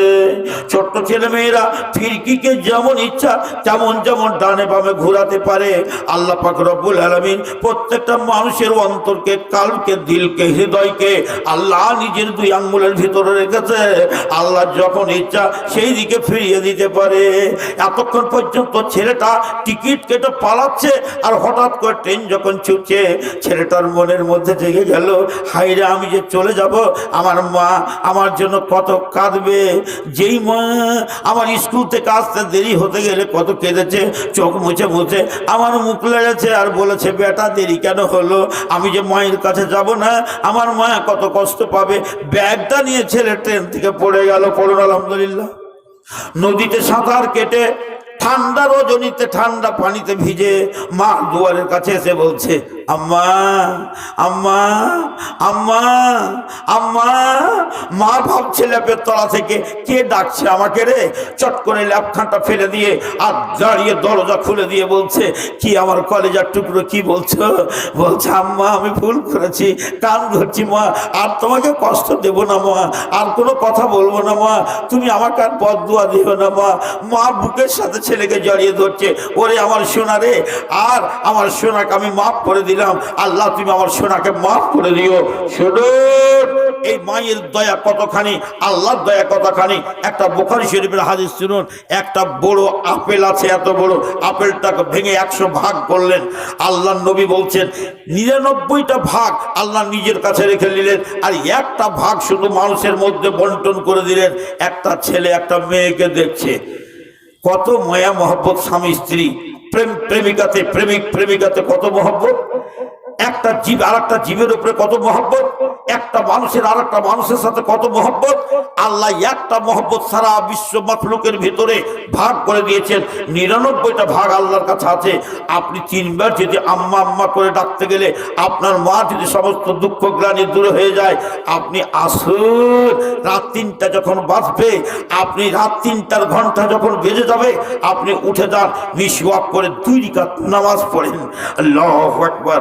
সেই দিন কিন্তু আপনি একটা দোয়া করবেন, আল্লাহুম্মা বাইল বাইনি না পড়ে এই দোয়াটা পড়বেন কি, আল্লাহুম্মা লাকাল হামদ আনতা নূরুস সামাওয়াতি ওয়াল আরদি ওয়া মান ফিহিন্না ওয়া লাকাল হামদ আনতা কাইয়্যিমুস সামাওয়াতি ওয়াল আরদি ওয়া মান ফিহিন্না ওয়া লাকাল হামদ আনতা হাক্কুন ওয়া আদুকাল হাক্কু কাওলুকা হাক্কুন লিকাউকা হাক্কুন ওয়াল জান্নাতু হাক্কুন ওয়ান নারু হাক্কুন ওয়াস সাআতু হাক্কুন ওয়ান নাবিয়্যুনা হাক্কুন ওয়া মুহাম্মাদুন সাল্লাল্লাহু আলাইহি ওয়াসাল্লাম হাক্কুন। আল্লাহুম্মা লাকা আসলামতু ওয়া আলাইকা তাওয়াক্কালতু ওয়া বিকা আমানতু ওয়া ইলাইকা আনাবতু ফাগফিরলি মা قدمت وما أكثرت وما أشركت وما أعلنت أنت المقدم وأنت المؤخر لا إله إلا أنت। আল্লাহর কাছে 2 রাকাত নামাজ পড়ে হাত তুলে তুলে আল্লাহর কাছে কাঁদুন। আল্লাহর নবী বলছেন, আল্লাহর কোনো বান্দা বান্দি হাত তুলে যখন আল্লাহর কাছে কোনো ফরিয়াদ করে, আল্লাহ সেই হাতখানটাকে খালি হাত ফিরিয়ে দেয় না। আপনি আল্লাহর কাছে চান, তোবা করুন, তোবা করুন, তোবা করুন। আল্লাহ জীবন আর জেনা করব না, আর ব্যভিচার করব না, আল্লাহ আর নামাজ ছাড়বো না, আর মদে মুখ দিব না, আর চুটিতে মুখ দিব না। আপনি আল্লাহর কাছে তওবা করুন, আল্লাহ আপনাকে সাদরে গ্রহণ করবে, আল্লাহ আপনাকে নাজাত দেবে। টেরা হয়ে থাকলে টেরা হয়ে কবরে যাবেন। আপনাকে আমি বলছি, মরণের আগে, মৃত্যুর আগে পর্যন্ত আপনার টাইম আছে। মালিকুল মউত আসবে, গারগারা আসবে, তার আগে আপনার টাইম আছে। আপনি তওবা করুন, থর থর থর থর থর করে আল্লাহর দরবারে কাঁপুন, আর আল্লাহর কাছে কাঁদুন, আর বলুন, আল্লাহ তুমি ক্ষমা করো। আর বলুন, রব্বে আজনাবতু, রব্বে আজনাবতু, রব্বে আজনাবতু, রব্বে আজনাবতু। সহিহ বুখারী শরীফের হাদিস। আল্লাহর নবী বলছেন, আল্লাহর কোনো বান্দা বান্দি জীবনের যে গুনাহগুলো করেছে, সেই গুনাহগুলো স্মরণ করে 3 বার যদি বলে রব্বে আজনাবতু, রব্বে আসনাবতু, গুনাহগুলো দেখছে, সে মনের চোখে দেখছে, আর বলছে, আল্লাহ আমি এই গুনাহটা করেছি, আল্লাহ এই গুনাহটা করেছি, আল্লাহ আমি এই গুনাহটা করেছি। আল্লাহ বলে, ফেরেশতা শোনো, আমার বান্দা কি জানে যে আমি তার রব? আল্লাহ বলছে, শোনো, যেই বান্দা বা বান্দি আমার 3 বার বলবে রব্বে আসনাবতু, রব্বে আসনাবতু, আমি তার গুনাহ মাফ করে দিব। পড়ুন একবার আলহামদুলিল্লাহ। তবে হুকুকুল্লাহ আল্লাহ মাফ করে দিবে। হুকুকুল এবার যদি নষ্ট করে থাকেন, বেটাকে জমি দিয়েছেন, বেটিকে দেননি, আপনি জাহান্নাম কিনে নিয়েছেন। আমার ওয়াজগুলো একটু টক, কথাগুলো একটু টক, দুঃখ নেবেন না। এই কোরআন মাজিদের ভিতরে যে কিছু আছে তা মানেন? আপনি মানেন? বলছে হ্যাঁ মানি। নামাজ পড়েন? বলছে হ্যাঁ। রোজা করেন? বলছে হ্যাঁ। যাকাত দেন? বলছে হ্যাঁ। সবই কাজ করেন। হজ করেছেন? বলছে হ্যাঁ। আচ্ছা বলো তো, তোমার জমি কতখানি? তো কইছে, জমি তো ছিল, বেটারাকে লিখে দিয়েছি। জমি তো ছিল, বেটারাকে লিখে দিয়েছি। তুমি জাহান্নামের রাস্তা তৈরি করে নিয়েছো, এখন বেঁচে আছো। তোমাকে বলছি, বেটারকে পাঁ ধরে বলো, বেটা যদি জাহান্নাম থেকে বাঁচাইতে চাও তো জমিখানি আমার বেটি রেখে ঘুরিয়ে দাও। ঘুরিয়ে যদি দাওয়াইতে পারেন তো ঠিক আছে, না তো চলে যান মরার পরে পরে, বাস আপনার জন্য জাহান্নাম তৈরি হয়ে আছে। শুনুন, কত লোকের কথা বলবো। আজ এনআরসি কেন? আজ এনআরসির জন্ম এমন জায়গাতে উঠেছে, মাটি খুললে ঘাস বেরিয়ে, ঘাসকে নিড়িয়ে দেন, পাটের জমি, আবার ঘাস বেরিয়ে যায়। ঠিক না বেঠিক? আরে বলুন, ঠিক না বেঠিক? আপনি মনে করছেন আমি এনআরসি খতম করেছি, খতম হয়নি, আসছে। করোনা কেন? করোনার প্রথম, দ্বিতীয়, তৃতীয় ঢেউ চলছে। আল্লাহ কত ঢেউ আনতে পারে। আল্লাহ বলছেন, শুনুন, ইন্নাল্লাহা লা ইউগাইয়িরু মা বিকওমিন হাত্তা ইউগাইয়িরু মা বিআনফুসিহিম। আমি কোনো কওমের অবস্থাকে পরিবর্তন করি নাই যতক্ষণ তারা নিজেরা পরিবর্তন না হয়। শুনুন আমার মা বোনেরা, তোমাদেরকে একটা কথা বলি। একটা কথা বলি, কি তোমার 3টা মেয়ে আর 3টা বউ, কি বললাম, তোমার 3টা মেয়ে, তোমার 3টা বউ, কোরআন থেকে দুনিয়া থেকে এনআরসি খতম হয়ে যাবে, কোরআন করুণা চলে যাবে, মুসলিমকে আর কোনো জায়গাতে আল্লাহ অপমান হতে দেবে না তুমি যদি একটা কাজ করতে পারো। বলছে কি কাজ? তোমার 3টা মেয়ে, তোমার 3টা বউ, তুমি যখন খেতে বসছো, বেটি 3টাকে মাছ মাংস দিলে আর বহুগুলাকে বাঁটা লবণ দিয়ে ভাত দিলে, এইরকম তুমি যদি হও তো তোমাকে ভারত ছাড়তে হবে, দেশ ছাড়তে হবে, তুমি বেইনসাফ। এমন সরকার তোমার উপরে কায়েম করবে যে কাউকে মাছ ভাত দেবে আর তোমাকে লবণ ভাতও দেবে না, তোমাকে জুতা পিটা করে তাড়াবে।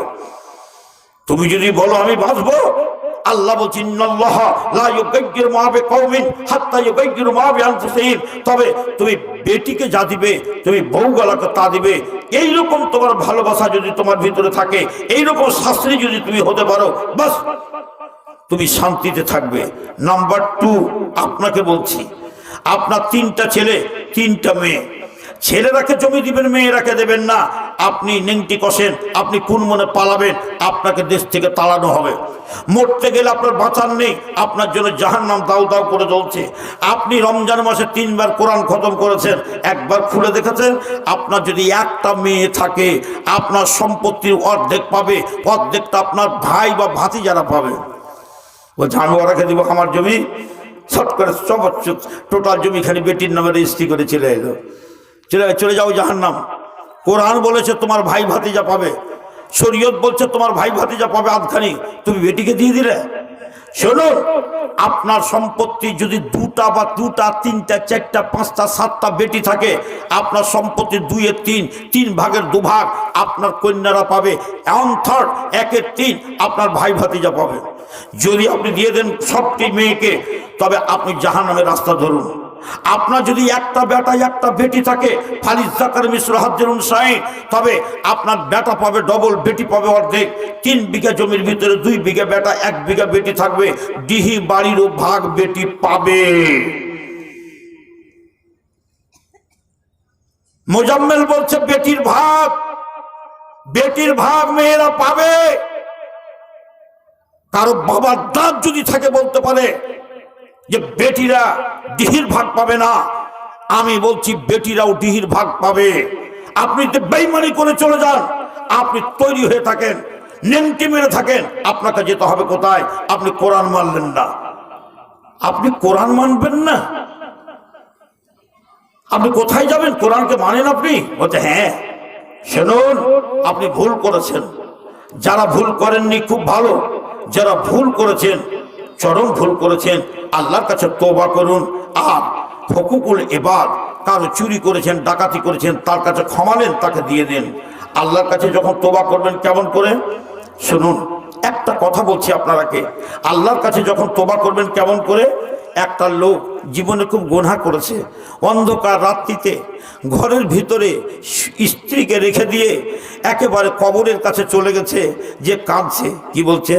আক্ষেপ জীবন মম হয়েছে বিগত, আক্ষেপ জীবন মম হয়েছে বিগত, কোন কাজ করি নাই পাগলের মতো, ফুরাইয়া গেছে টাকা বসার খেলায়, কিনিবার যাহা কিছু কিনিনি যাহাই, প্রবীণের পাপ ভারে অবনতশীল, প্রবীণের পাপ ভারে অবনতশীল, অনুতাপে বহমান নয়নের নীর, তার চেয়ে ভালো শৈশবে মরণ, সহে না যে অনুতাপ ভীষণ জ্বলন, কেমনে বদন মম দেখাবো শরমে, কেমনে বদন মম দেখাবো শরমে, তাই তো বসনি আজি বাজিছে মরিমে, পাপ মর ক্ষমা করো জগতের প্রতি, পতিতের ধরি হাত অগতির গতি, শুনহ বৃদ্ধের এই আকুল ক্রন্দন, কেউ আর নাই তার বলিতে আপন। আল্লাহ ছাড়া কেউ নেই, আল্লাহর সাথে নির্জনে কাঁদুন। শুনুন, একটা কথা বলি, আপনি একটা আল্লাহর ভয় যদি থাকে, আপনাকে একটা কথা বলি ভাইজান, মা বোন, কেউ দুঃখ নেবেন না। এই মজলিসের মধ্যে বলেন তো, আল্লাহর তো ভয় আছে, আমি জানি। কটা লোক আছেন আপনি নামাজ পড়েন, আপনার স্ত্রীর নামাজ পড়ে? একটু হাত উঠান তো। দুঃখ নেবেন না, আমি খালি দেখতে চাচ্ছি। আপনি নামাজ পড়েন, আপনার স্ত্রী নামাজ পড়ে। আমি যদি মেয়েরাকে দেখতে পেতাম তো ওরাকে বলতাম, তোমরাও বলো তো যে আমিও নামাজ পড়ি, আমার স্বামীও নামাজ পড়ে। ভালো করে কথা শুনুন, ভালো করে কথা শুনুন, গ্র্যান্টেড মুফতি যারা তাদের ফতোয়া শুনুন। সে স্বামী যদি নামাজ পড়ে, মেয়ে যদি নামাজ না পড়ে, স্ত্রী নামাজ না পড়ে, ওর বিয়ে জায়েজ হয়নি। কত ভালো করে শুনেলেন কথাটা? কোনো ছেলে যদি কোনো মেয়েকে নিয়ে পালিয়ে যায়, মেয়ের বাপ যদি রাজি না থাকে, ওর বিয়ে জায়েজ হয়নি। ফানিকা হওয়া বাতেলুন বাতেলুন বাতেলুন। আমার মৌলানা রেজাউল্লাহ সাহেব এই মাত্র 1 মাস হয়নি মনে হয়, আমাকে ফোন করছে, মৌলানা আমাদের এই দেশের একটা ছেলে বিয়ে করেছে, ওর বাপ রাজি নয়, ছেলেটা কিন্তু বিয়ে করে নিয়েছে, এই বিয়েটা জায়েজ কিনা? আমার রেজাউল্লাহকে আমি বললাম, নানা যান নিঃসন্দেহে জায়েজ। ছেলেও যদি বিয়ে করতে চাই কোনো মেয়েকে, ওর বাপ রাজি থাক বা না থাক, থাকলে ভালো, না থাকলে কোনো যায় আসে না, বিয়ে হয়ে যাবে। কিন্তু মেয়ের যদি বলে আমি অমুক ছেলেকে বিয়ে করব, আর মেয়ের বাপ অভিভাবক যদি তার বিয়ে না দেয়, ওর মা অভিভাবক হতে পারে না, ওর নানা হতে পারে না, ওর মামু হতে পারে না, ওর মামি হতে পারে না, ওর বাপ রাজি না থাকতে গেলে ওর বিয়ে জায়েজ হবে না।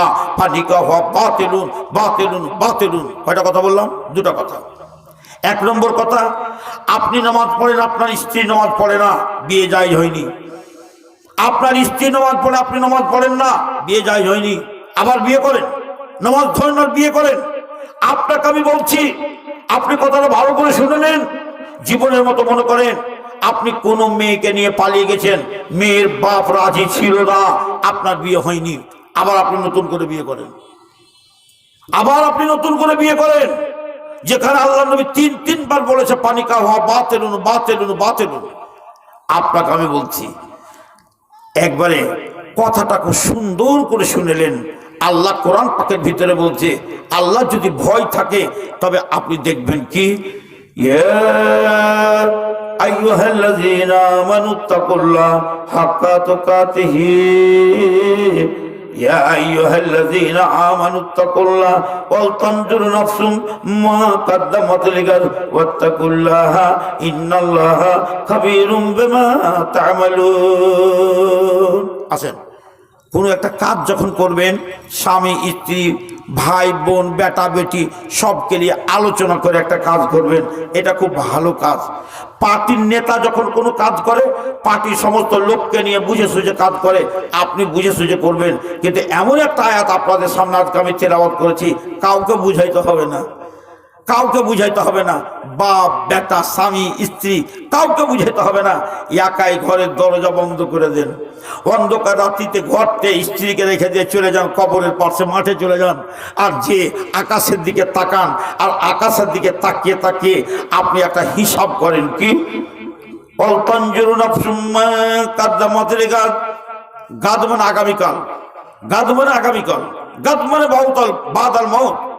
আপনি চিন্তা করেন, আল্লাহ আমি জীবনের ভিতরে যে আমলগুলো করেছি, এমন কোন আমলটা আল্লাহ মরার পরে যখন কবরে যাব, আল্লাহ মরার পরে আমার কাজে দেবে, এই রকম নেকি কি করেছ? তোমার মনকে জিজ্ঞেস করো, আল্লাহকে সাক্ষী করো, করেছো? ভয় করে করিস কিছু কিছু, আল্লাহর ভয় আছে? আল্লাহর ভয় আছে? সুদ হারাম, আল্লাহর ভয় আছে? একটা আমাদের মুখ্যমন্ত্রী মমতা বন্দ্যোপাধ্যায় একটা খুব বড় কাজ করেছেন, স্টুডেন্ট ক্রেডিট কার্ড করেছেন। ছেলেরা লেখাপড়া করবে, লক্ষ লক্ষ টাকা ছেলেদেরকে দেবে, কিন্তু সেই টাকাটা সুদ লাগে, সেই টাকাটা সুদ লাগবে 5% করে সুদ। সুদ যেখানে হারাম, ওই সুদ দিয়ে আপনার ছেলেকে MBBS ডাক্তার করা হবে, এটা আপনার জন্য ফতোয়া কে জায়েজ করেছে? আপনাকে বলছি, আপনাকে কৃষি লোন নিতে হবে, আপনার লোনে সুদ দিতে হবে, এই সুদ আপনাকে কে জায়েজ করেছে? আপনার আমের গাছ আছে, মুকুলে গাছ বিক্রি করতে হবে, এই ফতোয়া আপনাকে কে দিয়েছে? আপনার মসজিদের মাদ্রাসার, আপনার ঈদগাহের আমের গাছ আছে, আপনি আল্লাহর নবী যেখানে বলেছে ফল পোক্তা খাবার মতো যতদিন না হবে বিক্রি করা যাবে না, আপনাকে কে ফতোয়া দিয়েছে ওই আমের গাছগুলো বিক্রি করে দিতে হবে? আপনি শুনুন, আল্লাহর ভয় আছে, হালাল হারাম আছে। আপনি ইমাম হয়েছেন, ইমাম ভাতা পান, অন্যান্য লোক যারা আছে তারা হয়তো ব্যাংকে টাকা জমা রাখেন, ব্যাংকের সুদ হারাম, হালাল বলে মৌলানা আব্দুল ওয়াহাব রহমানী আমার ওস্তাদ ফতোয়া দিয়েছিলেন, আমি সমর্থন করি নাই। বিশ্বজুড়ে তুলপাড় হয়েছিল, সাব্যস্ত হয়েছে তার বইকে বাইকাট করার মতো ব্যাংকের সুদ হালাল নয় বলে এ কথাটা স্বীকৃতি পেয়েছে। আমার মৌলানা কবরে গেছে, আল্লাহ তুমি তাকে জান্নাতবাসী করে মাফ করিও। আল মুস্তাহিদ, কিন্তু আপনাকে আমি বলছি আপনার অ্যাকাউন্টটা একটু দেখুন। আগে বলবো আমার মসজিদের ইমাম সাহেবেরাকে, ভাইজান আপনার অ্যাকাউন্টটা দেখেন। মাসে মাসে 20 টাকা, 12 টাকা, 13 টাকা, 25 টাকা, 50 টাকা করে আপনার 12 বছরে 12,000 টাকা সুদের টাকা, ইন্টারেস্টের টাকা লেখা আছে। যদি আপনার ভয় থাকে ওই টাকাগুলো বের করে ফেলে দেন। আপনাদের দেশের সন্তান, আপনাদের দেশের সন্তান মাওলানা নুহু আলম, আমি এত গর্বিত যে আল্লাহ আমাদের বাঙালির ভিতরে যদি এরকম মুহাক্কিক আলেম তৈরি হয়ে থাকে, একটা তৈরি হয়েছে, সেটা মাওলানা নুহু আলম। জানেন, চিনেন সেই লোকটাকে? চিনেন? আপনাদের দেশের মাটির কথা বলছি। সেই ছেলের সাথে আমি বহু জায়গাতে, আমি বহু মশলাতে, আমি যখন তার সাথে তাহাকিক বিনিময়ে পড়ি, এমন কোনো দায়ী না দিন নেই যে তার সাথে আমি কথা বলি না। আপনারা জেনে নেবেন যে কথাগুলো বললাম, ভাববেন আপনারা। আপনাকে অনুরোধ করব অ্যাকাউন্টটা একটু চেক করে নেবেন, অ্যাকাউন্টে সুদের টাকাগুলো বের করে দেবেন। যদি আপনার আল্লাহর ভয় থাকে, আপনি যে মেয়েটাকে পালিয়ে বিয়ে করেছেন, আল্লাহর ভয় থাকে, তবে আপনি ওই মেয়েটাকে আবার বিয়ে করে নেবেন। আপনার যদি আল্লাহর ভয় থাকে, তবে আজ থেকে আপনি জীবনে যে জেনা ব্যভিচার করেছেন আল্লাহর কাছে ক্ষমা নিয়ে নেবেন। কেমন করে কাঁদবেন আপনাকে বলে দিলাম। আল্লাহ যদি ভয় থাকে, আপনাকে এবার আমি বলছি কি করবেন। চশমা দিয়ে নয়, মনের চোখ দিয়ে আপনি একদিন চোখ দুটো বন্ধ করে নিয়ে মনে মনে হিসাব করেন, আগামীকাল অর্থাৎ আমি মরতে গেলে সাদা কাফনের কাপড় করে কবরে চলে যাব, সোনা দানা গাড়ি বাড়ি সব পড়ে থাকবে, আমি কি সঞ্চয় করেছি, কি পুঁজি করেছি। চিন্তা করেছেন? এটা একা একা করতে হবে। অল্পাঞ্জন নফসুম মা কাদ্দামাত রেগাল। একটা কথা বলি, সব করতে বড় সম্পদ কি? শুনুন, নামাজ রোজা হজ যাকাত আছে তো? একটা কথা বলি, একটা লোকের 4টে বেটা, 4টাই গ্রাজুয়েট, 4টাই অফিসার, 4টাই মাস্টার, 4টাই ডাক্তার। লোকটা বিছানায় প্যারালাইসিস হয়ে গেছে। ভালো করে বুঝেন, লোকটা বিছানায় প্যারালাইসিস হয়ে গেছে, কিছু খেতে পারে না। 4 বেটা দৌড়তে দৌড়তে বাড়ি এলো, 4 ব্যাগ ফলমূল নিয়ে বাপকে উঠিয়ে উঠিয়ে খাওয়াচ্ছে। বাপকে উঠিয়ে উঠিয়ে খাওয়াচ্ছে, খুব ভালো। বাপ মনে মনে ভাবছে, যাই বেটা, তোরাকে কষ্ট করে পড়িয়েছিলাম, আমাকে দেখলি তোরা। এবার বাপ মরে গেল। বাপ যখন মরে গেল, গোসল দিবে কে? একটাও বেটা জানে না। বেবার জানাজা পড়াবে কে? একটাও বেটা জানে না। বাপকে কাফনের কাপড় পরাবে কে? একটাও বেটা জানে না। বাপকে জানাজার নামাজ পড়াবে কে? নামাজ পড়াবে একটাও বেটা জানে না। বাপকে কবরে রেখে দিল, 3 খবর মাটি দিয়ে বাড়ি চলে এলো, বাপ কি অবস্থায় আছে একটা কিছু জানে না।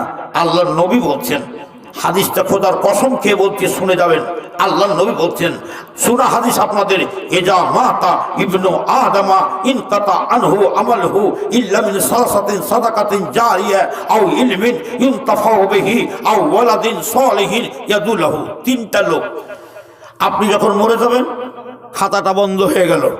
আপনি যখন মরে গেলেন খাতাটা বন্ধ হয়ে গেল। আপনি যখন মরে গেলেন আপনার খাতাটা বন্ধ হয়ে গেল। আপনি যখন মরে গেলেন আপনার খাতাটা বন্ধ হয়ে গেল। আপনি যখন মরে গেলেন আপনার আর কিছু লেখা হবে না, নেকি লেখা হবে না। এই যে দেখুন, এটা আপনার জীবনের আমল নামা খাতা। আপনার যখন মরে গেলেন আর লেখা যাবে না, বন্ধ।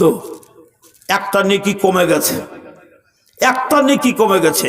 দৌড়তে দৌড়তে বাপের কাছে যাবেন, বাপ বলবেন না। মার কাছে যাবেন, বলবেন না। বেটার কাছে যাবেন, বলছেন না। বেটির কাছে বলবেন, যাবেন না। স্ত্রীর কাছে যাবেন, বলছেন না। স্বামীর কাছে যাবেন না। একটা নেকি কেউ দিবে না। একটা নেকির কত দাম শুনবেন? তারাজুতে মাপে একটু পাল্লাটা যদি ঝুঁকে থাকে যেদিকে, আল্লাহ বলছেন, আমি বলছি না, মানুষগুলো মাওয়াজিনুহু ফাহুয়া ফি ঈশাতির রাজিয়া। মাওলানা, তোমার মাওলানাগিরি ছুটে যাবে। নবী বলছেন আয়েশা রে, ফাতেমাকে বলছে ফাতেমা রে, যা কিছু লেবার বেটা আমার কাছে দুনিয়াতে লে, বিবি রে যা কিছু নিবি দুনিয়াতে লে, মিজানের সময় একটা নেকি কেউ কাউকে দিবে না রে। আল্লাহ বলছেন ফাম্মা মান শাকুলাত মাওয়াজিনুহু ফাহুয়া ফি ঈশাতির রাদিয়া। তোমার নেকি বলি যেদিন ওজন হবে, আল্লাহ বলছেন ওয়ানাযাউল মাওয়াজিনাল কিসতা লিয়াউমিল কিয়ামা। এমন ইনসাফের তারা যদি তোমার জীবনের গুনাহগুলোকে এক পাল্লাতে রাখা হবে, নেকিগুলোকে এক পাল্লাতে রাখা হবে, যেদিন ওজন করা হবে নেকির পাল্লাটা যদি একটু ঝুঁকে যায়, এক রতি ঝুঁকে যায়, এক আঙ্গুল যদি ঝুঁকে যায়, তবে তোমার জীবন তৈরি হয়ে গেল। এসিসির চাকরি পেয়ে লক্ষপতি কোটিপতি দুনিয়া তো হয়ে যে খুশি হওনি। তোমার শ্বশুর শাশুড়ি 20 বিঘা জমি পেয়েছো, ইয়াতে যা খুশি হওনি, তুমি বেশি খুশি হবে সেই দিন যদি তোমার নেকির পাল্লাটা একটু ঝুঁকে যায়। আমার আল্লাহ বলছেন মান খাফাত মাওয়াজিনুহু ফাউম্মুহু হাবিয়া। কিন্তু সেই দিন যদি তোমার নেকির পাল্লাটা এক আঙ্গুল যদি হালকা হয়ে যায়, তবে তুমি চলে গেলে হাবিয়াতে। নবীকে আল্লাহ বলছেন ওমা আদরাকা মা হিয়া। নবীরে বলো দেখি হাবিয়াটা কেমন জায়গা।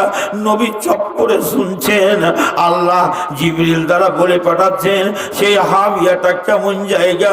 নারুন হামিয়া, জ্বলন্ত আগুন। আল্লাহ আবার অন্য জায়গায় বলছেন ওয়াইলুল লিকুল্লি হুমাযাতিল লুমাযা আল্লাযী জামা মালাহু ওয়া আদ্দাদা ইয়াহসাবু আন্না মালাহু আখিলাদা কাল্লা লা ইউনবাযান্না ফিল হুতামা ওয়া মা আদরাকা মাল হুতামা নারুল্লাহিল মুকাদাতুল্লাতী তাত্তালিউ আলাল আফিয়াদা ইন্নাহা আলাইহিম মুশাদা ফি আমাদিম মুওয়াদ্দাদা। আল্লাহ বলছে শুন রে, যারা মানুষের গীবত করে বেড়ায়, যারা মানুষের চুগলি করে বেড়ায়, যারা মানুষের মধ্যে বিবাদ লাগায়, ওদের জন্য হলো ওয়াইল জাহান্নাম। ওদের টাকা আছে, শুধু ব্যাংকে রাখে আর টাকা বের করে বাক্সে ভরে কুটিতে ভরে, ওই টাকাগুলোকে গুনে একবারে সকালে একবারে সন্ধ্যায় অঙ্ক কষে, কিন্তু সেই টাকাগুলো দিয়ে কোনো মসজিদ মাদ্রাসা গরিব দুঃখীকে দান করে না। ওই লোকগুলো যাবে কোথায়? এমন জাহান্নামে যাবে মৌসাদা, সেই জাহান্নামের ঘরের ভিতরে দাও দাও করে আগুন জ্বলবে, কিন্তু তার কোনো জানালা কপাট থাকবে না, দরজা থাকবে না। এমন ঘর, তাতে বড় বড় সতুন থাকবে, খাম্বা থাকবে, আর জিনজির দিয়ে তাকে বাঁধানো থাকবে, চিৎকার করবে সেই ঘরের ভিতরে, কিন্তু সেই দিন তার কোনো রেহাই হবে না। আমার আল্লাহ বলছেন ও মানুষ শুনো, তোমাকে আমি একটা কথা বলি, ইয়া আইয়ুহাল্লাযীনা আমানু কু আনফুসাকুম ওয়া আহলিকুম নারা। তুমি ওই জাহান্নামের আগুন থেকে যেমন বাঁচবে, তোমার আহাল, তোমার বিবিকে, তোমার ছেলেকে, তোমার মেয়েকেও তুমি জাহান্নামের আগুন থেকে বাঁচাবে। ভাইজান আমার, আপনি উযু করে নামাজ পড়তে চলে গেলেন, আপনার ছেলে ঘুমিয়ে আছে, আপনার মেয়ে ঘুমিয়ে আছে, আপনার মেয়ে কলেজ যায়, স্কুল যায়, 12 বছর 18 বছরের ছেলে মেয়ে হয়ে গেছে।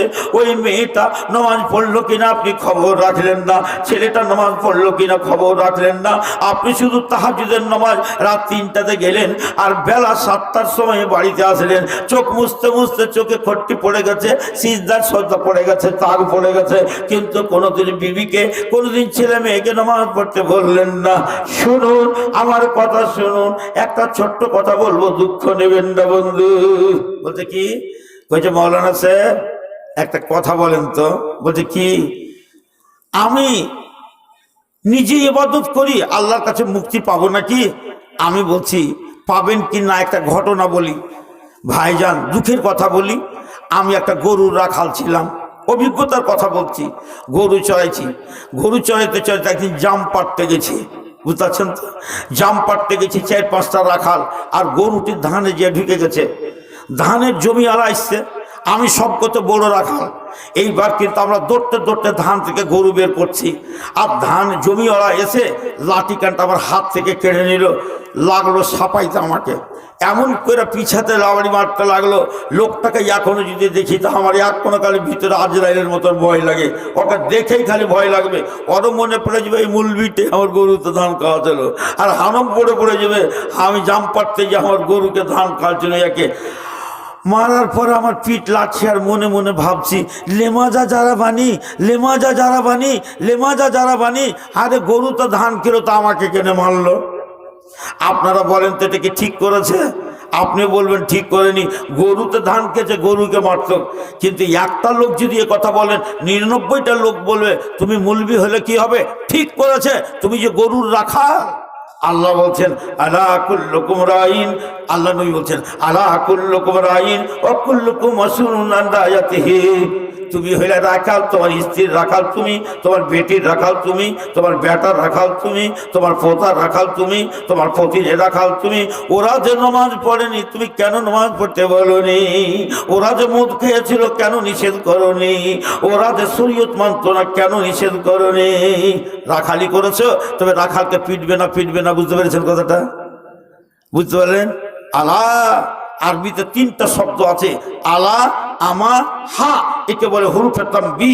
তার মানে হুঁশিয়ার হয়ে যাও, তুমি একজন রাখাল, তোমার রাখালি সম্পর্কে জিজ্ঞেস করা হবে, তুমি কেমন করে রাখালি করেছিলে। আসুন আপনাকে আমি একটা কথা বলি, দুনিয়ার বুকে যত সম্পদ করেছেন, মরতে গেলে আপনার খাতা আমল নামা এরকম বন্ধ হয়ে যাবে। এই যে বন্ধ আমল নামা বন্ধ, আপনার আমল বন্ধ হবে, কিন্তু 3টা লোকের আমল বন্ধ হবে না। শুনে যান কথা, 3টা কথা কাম দিবে। কে? একটা সাদকায় জারিয়া করে দিলেন। সাদকায় জারিয়া কাকে বলে? সুবহানাল্লাহ। এই মাদ্রাসা কখন তৈরি হয়েছে? এই মাদ্রাসাতে কতগুলো আলেম এসছে, এই মাদ্রাসাতে কতগুলো শিক্ষক এসেছে, এই মাদ্রাসাতে আমার কতবার আসা হয়েছে। সুবহানাল্লাহ, বলতে পারবো না। আমি আপনাকে একটা কথা বলি, এই মোহনা মাদ্রাসায় আমার ভাই রেজাউল্লাহ নানা যান এই মাদ্রাসায় শিক্ষকতা করছেন। আমার মনে হয় ইউসুফ তাও করছে নাকি, এখন নাই। সুবহানাল্লাহ। এই লোকটাকে আমরা চিনি না, আমার রেজাউল্লাহকে আমরা চিনি না। আলেম জগতের ভিতরে, বক্তা জগতের ভিতরে আমি মনে করি, সুবহানাল্লাহ, বলতে লজ্জা লাগছে। क्या कहूँ किससे कहूँ, क्या कोई सुनेगा, घर में आग लग गई है अपने घर की चिराग से। আমল বা আমল, বুঝতে তা আলেম বা আমল মুখের সামনে বলা ঠিক নয়। চরিত্রবান আলেম, ওয়াদা মাফিক ঠিক রেখে আলেম 15,000 20,000 অ্যাকাউন্টে জমা নিয়ে বক্তব্য রাখতে যায়। জানি না সে আজরাইলের সাথে কন্ট্যাক্ট করে রেখেছে কিনা, তার সাথে আপনারা চুক্তিনামা করে ওই সমস্ত বক্তাকে নিয়ে আসেন। আমার ভাই রেজাউল্লাহ এই কত জালসায় যায়, জীবনে ওকে দেখিনি যে কারোর সাথে কন্ট্যাক্ট করেছে। আপনাকে আমি বলছি, মানুষ যখন মরে যাবে আমল বন্ধ হয়ে যাবে, কিন্তু 3 শ্রেণীর আমল বন্ধ হবে না। মাদ্রাসা আছে, বলবেন মাওলানা একটা কামরা আমি দিয়ে দেব। আমি তো বাড়িতে বিরাট বাড়ি করেছি, 10 কোটি টাকা খরচা করে বাড়ি করেছে ঝাড়খণ্ডে আমার এক বন্ধু। আমার মালদা ডিস্ট্রিক্টে এক বন্ধু হরিশ্চন্দ্রপুর থানার কাছে একটা বাড়ি করেছে। সে একটা বলতে গেলে অতিরিক্ত হয়ে যাবে, যাক বলবো না, সে একটা 3 কোটি টাকার খরচা বাড়ি করেছে। আজ 4 বছর আগে ওর বাড়িতে আমি আর সেই দিল্লি থেকে এসেছিলেন ইমাম মেহেদি, আমাদের সর্বভারতীয় ইমাম, তিনি হারুন সানাবেদি, এক বাড়িতে এক ঘরে থেকে এসেছি। জিজ্ঞেস করলাম বাড়িটা কত খরচা হয়েছে, বলছে মাত্র 3 কোটি টাকা। আপনাদের মধ্যে কেউ যদি বলে মৌলানা আমি একটা ছোট্ট একটা ঘর করে দিব, ছেলেরা যতদিন এই মাদ্রাসা চালু থাকবে ওরা এখানে কোরআন পড়বে, হাদিস পড়বে, এই ঘরের ভিতরে আল্লাহর কাছে আল্লাহর জিকির আজকার করবে, আমি একটা ঘর তৈরি করে দেব। যদি কেউ করে দেন, আপনি মরে যাবেন, আপনার আমল নামা বন্ধ হবে না, লিখতেই থাকবে, লিখতেই থাকবে। আর যারা এইটা করবে না ওদের আমল বন্ধ হয়ে যাবে। যদি একটা নেকি কমে যায় আর বাঁচার নেই, আর আপনার নেকি চলতে থাকবে। 1 নম্বর। 2 নম্বর, একটা লোক যদি একটা লোককে কোনো শিক্ষা দিয়ে দেয়, কেমন শিক্ষা? আপনাকে এক্ষুনি বললাম ইরফাই যারা কাহার্য তোমার বলছেন, মাথাটা ছেড়ে দাও। একটা কোনো শিক্ষা যদি দিয়ে দেন, একটা মজার ঘটনা বলছি, খুব ভালো লাগবে শুনতে। আমি ছুটি জামাতের তালবিল আমি যখন পড়ছি, ডাংরা ঘাট থেকে পড়ে কাতনামারি গেছি, তখন সামি আল্লাহু লিমান হামিদা কহে না, তখন বলছি রব্বানা লাকাল হামদ হামদান কাসীরান তাইয়িবান মুবারাকান ফি। আর যেমনই মুবারাকান ফি পড়েছি, আর তেমনই ওই মাদ্রাসার নাজিম মাওলানা আইয়ুব আলী সাহেব, উনি পাঞ্জলে ছিলেন। আমাকে বোঝা অবস্থায় থামো, নামাজ পড়ার পরে তুমি কি বললে, কি পড়লে? রব্বানা লাকাল হামদ হামদান কাসীরান তাইয়িবান মুবারাকান ফি। মুবারাকান কোন ইসিম? আমি যে ইসিম ফাইল, ইসিম ফাইল হবে? এটা কোন ভাব থেকে? আমরা যে ভাবে মুফালাত, ভালো করে শুনে, এটা ইসিম মাফুল, মুবারাকান হবে না, মুবারাকান। সুবহানাল্লাহ, সুবহানাল্লাহ। এখন হয়ে গেল আমি 1977 কথাটা শিখেছি, আজ কত বছর পর মনে আছে? এই ভুলটা আমার থেকেই যেত, যদি আমাকে ভুলটা সংশোধন না করতো তবে আমার ভুলটা থেকেই যেত। আপনি একটা লোককে সুন্দর করে দোয়া শিখালেন, এই কোরআন পড়তে শিখতে রে, আমি কোরআন পড়তে জানি, শুন। ওকে শিখাইলেন সিজদাতে কি দোয়া করে রে, ওকে শিখিয়ে দিলেন। একটা লোককে, বহুকে, বেটিকে, ভাতিজিকে, ভাগ্নিকে আপনি বলে দিলেন, রে এই দোয়াটা শিখতো। আপনার কোনো বন্ধুকে বলছেন এই দোয়াটা করে, বাম হাতে চা খেয়ে যায়, বাম হাতে চা খেয়ে দেয় না,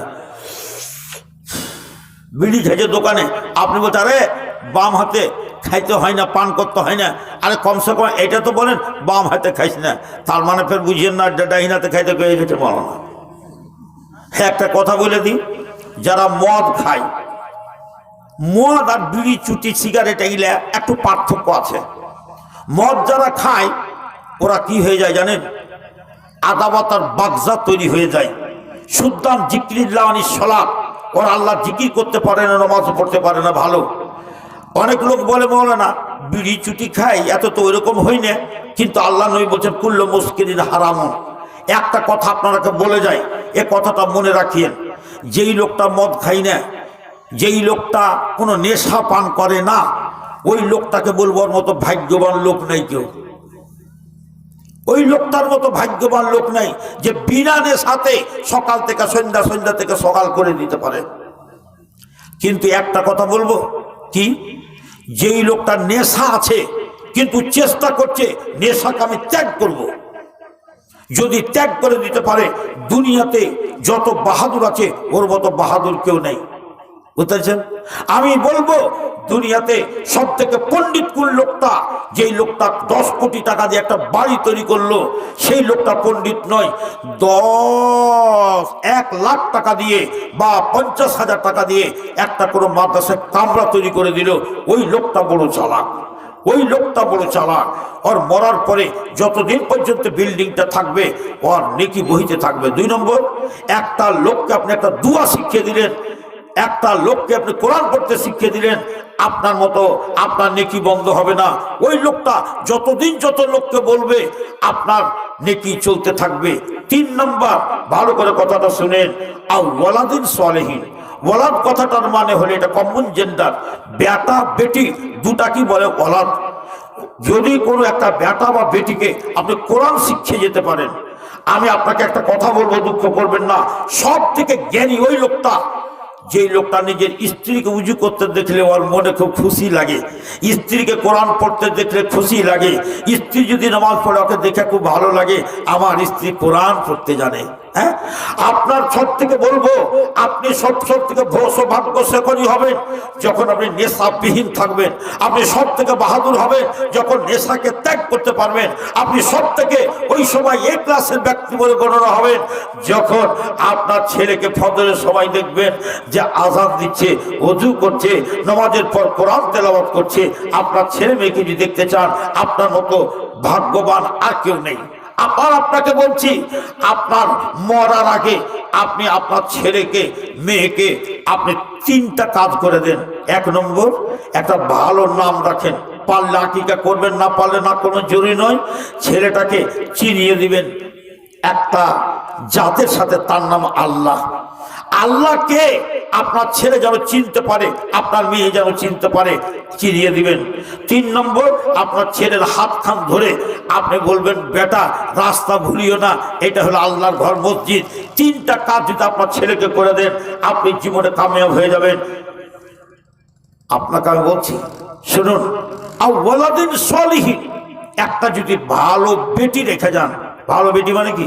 দেখতে খুব সুন্দরী, এমএ পাস করা বেটি না, যে বেটা বা বেটিকে আপনি কোরআন শিক্ষা দিতে পেরেছেন। নবী কি বলছেন? খাইরুকুম তোমাদের মধ্যে উত্তম সেই ব্যক্তি মান তাল্লামাল কোরআন ওয়াল্লামা, যে কোরআন খোদ শিখলো এবং অপরকে শিখালো। শিখাচ্ছেন? আমি আপনাকে বলে যাচ্ছি, কথাটা শুনুন। এই কাজ যদি আপনি দুনিয়াতে করে যান, আপনার থেকে বাহাদুর, আপনার থেকে উত্তম কেউ নেই। কি আপনার ছেলেকে যদি আপনি কোরআন শিখিয়ে দিতে পারেন, আপনাকে আর একটা দাওয়াত দিব। তারপর একটা ঘটনা বলবো আপনারা কি ইতিহাসের কথা। এতক্ষণ বোখারী শরীফে হাদিস বলছি, এই কথাটা না শুনে কোনো মা বোন যাবেন না, জীবনের মতো শিক্ষা পাবেন। এই ঘটনাটা, এটা তারিখে বাগদাদের ঘটনা, আপনাদেরকে আমি বলবো। কিন্তু তার আগে আপনাকে একটা কথা বলে দিলাম, জীবনে ভুলবেন না। সে কথাটা কি? সে কথাটা কি? আপনার যদি মরেন তো মরার আগে আপনি কোরআন পড়তে শিখেন। কেমন কথা বলছেন মৌলানা? আমার 50 বছর বয়স হয়ে গেছে, 40 বছর বয়স হয়ে গেছে, এখন আমি কোরআন শিখবো? আবার বলছি আপনাকে, আরে ছেলে মেয়েকে তো কোরআন শিখাবেন, যারা কোরআন পড়তে জানেন না। এক মিনিট, হ্যাঁ, আপনাকে বলছি যারা কোরআন পড়তে জানেন না, এখন পর্যন্ত আপনাকে বলছি মরার আগে আপনি কোরআন পড়তে শিখেন। বলছি কেন মৌলানা? কোরআনটাকে আল্লাহ নাজিল করেছে আরবি ভাষায়, আল্লাহ নবীর ভাষা ছিল আরবি। আপনি তো মরে যান তো কবরে আপনার আরবি ভাষায় প্রশ্ন করা হবে। আপনি যদি জান্নাতি যান তো জান্নাতেরা ইয়াতাকাল্লামুনা বাইনাহুম বিল-লুগাতিল আরাবিয়া, ওরা আরবিতে কথা বলবে। যারা কোরআন পড়তে জানেন না, আপনারা একটা দাওয়াত দিলাম, মরার আগে কোরআন পড়তে শিখেন। একটা কথা শুনুন, আল্লাহ নবীর খাদিজার সাথে যখন বয়স বিয়ে হয়, নবীর বয়স 25, খাদিজার বয়স ছিল 40। উত্তরটা দেন তো, খাদিজা বড় না আল্লাহ নবী বড়? কে বড় জি? খাদিজা। কত বছরের বড়? কত? 20 বছর? 15 বছরের। ফের বলেন, আমার নবী যখন নবুয়তি পেলেন, কোরআন নাজেল হলো, তখন নবীর বয়স কত? 40 বছর। তো নবীর যদি 40 বছর বয়স হয়, এই মজলিসের মধ্যে কে বলতে পারবেন খাদিজার বয়স কত? ইন্না লিল্লাহ। কত? 56? 55। ভালো করে শুনেন। তবে 55 বছর বয়স যখন খাদিজার, তখন কোরআন নাজেল হলো। খাদিজা কোরআন পড়তে শিখেছিল। তবে 55 বছর বয়সে যদি খাদিজা কোরআন পড়তে শিখে, এখন আমার মা বোন তোমাকে বলছি, তুমি কেন কোরআন পড়বে না, শিখবে না? আপনাকে বলছি, আবু বকর কখন কোরআন পড়তে শিখেছিলেন? উমার কখন কোরআন পড়তে শিখেছিলেন? উসমান কখন কোরআন পড়তে শিখেছিলেন? হাকিম বিন হিজাম কখন কোরআন পড়তে শিখেছিলেন? আবু সুফিয়ান কখন কোরআন পড়তে শিখেছিলেন? আপনাকে বলছি, মরার আগে কোরআন পড়তে শিখেন, 1 নাম্বার। 2 নাম্বার কথা বলছি, আমার মা এখানে আছেন? মা বোনের আছে না চলে গেছে? আছে তো? একটা কথা বলেন, এইরকম মা হও। কেমন মা? বাগদাদের তারিখে, বাগদাদের 8ম খণ্ড 423 পৃষ্ঠার একটা ঘটনা বলছি আপনাকে। মদিনার মাটিতে একটা, শুনুন, মাত্র কয় মিনিট লাগছে। মদিনার মাটিতে একটা লোক ছিল, সে লোকটা বড় পহলমান সেনাপতি, তার নাম ছিল আব্দুর রহমান ফারুক। যখন সে বাড়ি থেকে খোরাসানের যুদ্ধে গেল, সুবহানাল্লাহ, মুসলমানের কিছু থাকবে না, সেই সময় কাফনের কাপড় নিয়ে নিয়ে তারাকে যুদ্ধের মাঠে যেতে হলো। আব্দুর রহমান ফারুক যখন যাচ্ছে, 30,000 স্বর্ণ মুদ্রা, আর 1300 বছর আগে তার দাম কত ছিল, স্ত্রীকে দিয়ে চলে গেল। 27 বছর পরে আব্দুর রহমান বাড়িতে আসছে। আচ্ছা, মদিনার বাড়িটা চিনতে পেরে দরজাতে ধাক্কা দিয়েছে। দরজাতে ধাক্কা দিতে মাত্র 27 বছর একটা যুবক ছেলে বাড়িয়ে গেছে। ছেলেটা বলছে, আল্লাহর দুশমন, তুই এত রাত আমার বাড়িতে ধাক্কা দিচ্ছ কেন? আমার বাড়িতে আমার মা আছে, আর তুমি আমার বাড়িতে ধাক্কা দিচ্ছ? ছেলেটা তখন বলছে, আব্দুর রহমান তখন ফারুক বলছে, এই আল্লাহর দুশমন ইয়াদুব্বাল্লাহ লিমাজা তামকুসু ফি হাযিদ দার ফি হাযিদ দার মওজুদা জাওজাতিল কারীমা। আমার স্ত্রী আমার বাড়িতে থাকে, তুমি কেন আমার বাড়িতে একটা নওজোয়ান ছেলে তুই এখানে আছো? বাপ বেটাকে চিনে না, বেটা বাপকে চিনে না, কেমন আশ্চর্য কথা। গন্ডগোল হতে লাগলো, গোটা গ্রামের লোক জমা হলো। সেই ছেলেটা 27 বছর, ছেলেটার নাম হলো ইমাম রাবিয়া। আপনারা জানেন দুনিয়ার বুকে 4টা ইমাম, ইমাম আবু হানিফা, ইমাম শাফি, ইমাম আহমদ বিন হাম্বল, ইমাম মালিক। এই ইমাম মালিকের উস্তাদ হলো ইমাম রাবিয়া। এবার ইমাম মালিক এসে বলছেন, কি ব্যাপার তোমাদের? বলছে হ্যাঁ। এইবার ইমাম মালিক বলছে আব্দুর রহমান ফারুককে, বাবা তোমাকে একটা কথা বলবো। বলছে কি কথা? তুই চলে যাও, চলে যাও, চলে যাও, এখান থেকে চলে যাও। এতদিন হয়ে গেল জীবনে তোমাকে চোখে দেখিনি, আর তুমি আজকে দাবি করছো এটা আমার বাড়ি, চলে যাও। এমন সময় ওই আব্দুর রহমান ফারুকের স্ত্রী জানলা দিয়ে দেখছে যে দেখি তো লোকটাকে। লোকটা বলছে আমার বাড়ি, তো দেখছে তো এটা আমার স্বামী। আমার স্বামী বলে তো চিৎকার করে বলছে আমি ইমাম সাহেব, এই লোকটাকে বাড়ি থেকে বের করিয়েন না, এই লোকটা হলো আমার স্বামী, এর নাম আব্দুর রহমান ফারুক। বেরিয়ে চলে আসলো। এইবার ছেলেটা একবার মার মুখের দিকে দেখছে, আর একবার বাপের মুখের দিকে দেখছে, আর বাপ একবার ছেলের মুখের দিকে দেখছে, একবার ওর মার মুখের দিকে দেখছে। আব্দুর রহমান ফারুক ঘরে গিয়ে স্ত্রীকে বলছে, স্ত্রী ডাকলো, গেল, এতদিন কোথায় ছিলে? মনের দুঃখের কথা বললো। বলছে আচ্ছা বলতো একটা কথা, সত্যি কি এটা আমার ছেলে?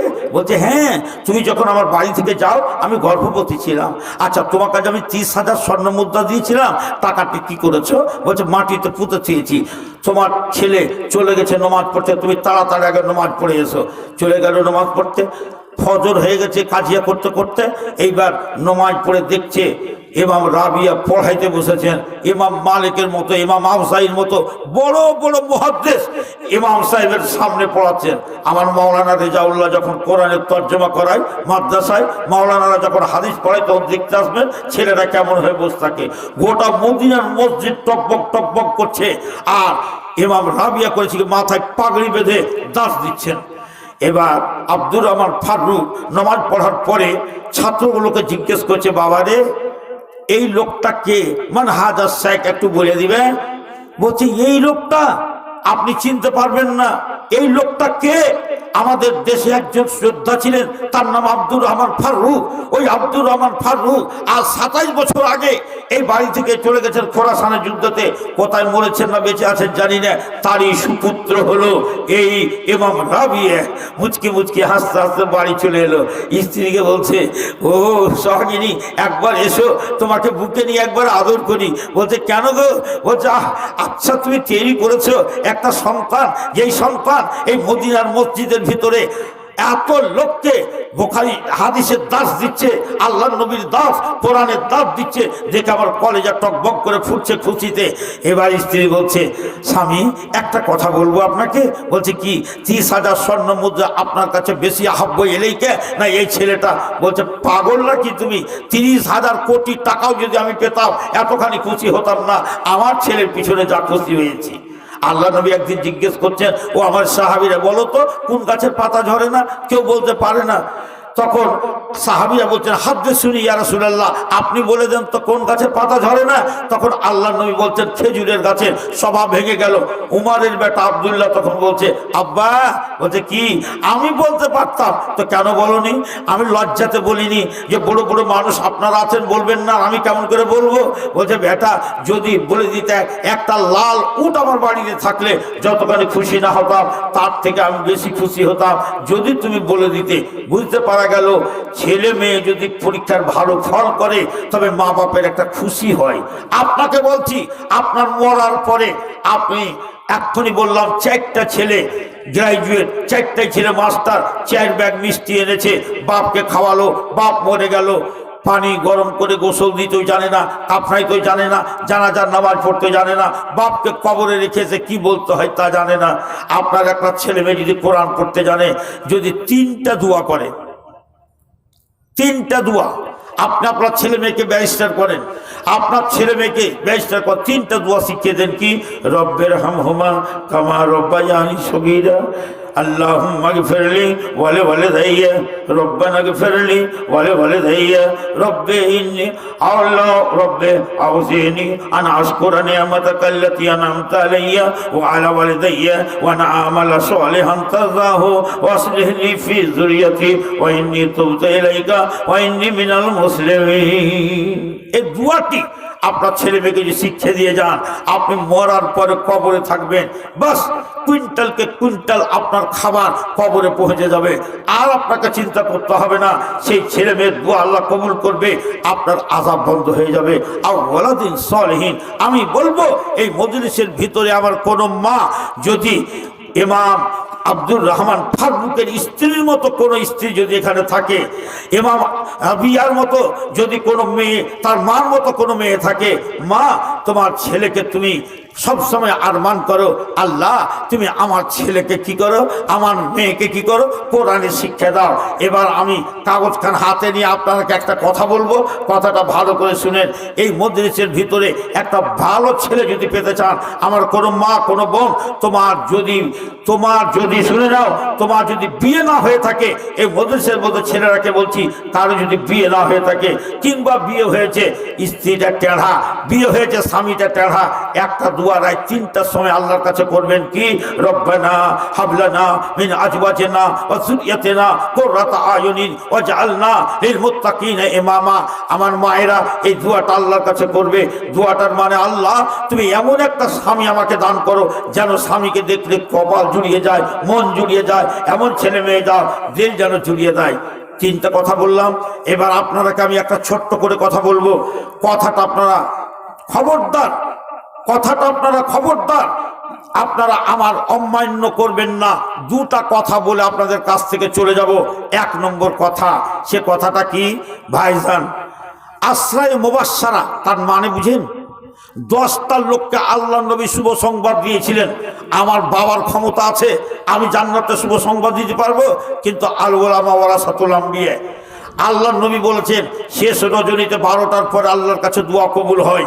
এখন আল্লাহর কাছে যেটা চাইবেন, আপনি নিজের জন্য, মা বাবার জন্য, ছেলে মেয়ের জন্য, আপনি যদি বলেন আমি একটা দোয়া করবো, আল্লাহ তোমার এই বান্দা আমাকে বেইজ্জত করেনি, আল্লাহ তুমি তাকে দুনিয়াতে আখিরাতে তার মা বাপকে, তার ছেলে মেয়েকে, তার স্ত্রীকে বেইজ্জত করিও না।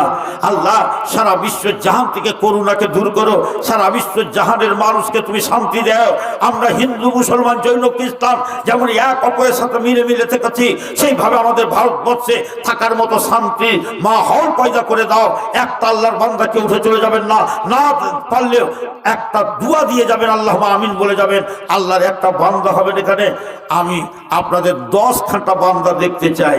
কি 10,000, 9,000, 8,000, 7,000, 6,000, 5,000, 4,000, 3,000, 2,000, 1,000?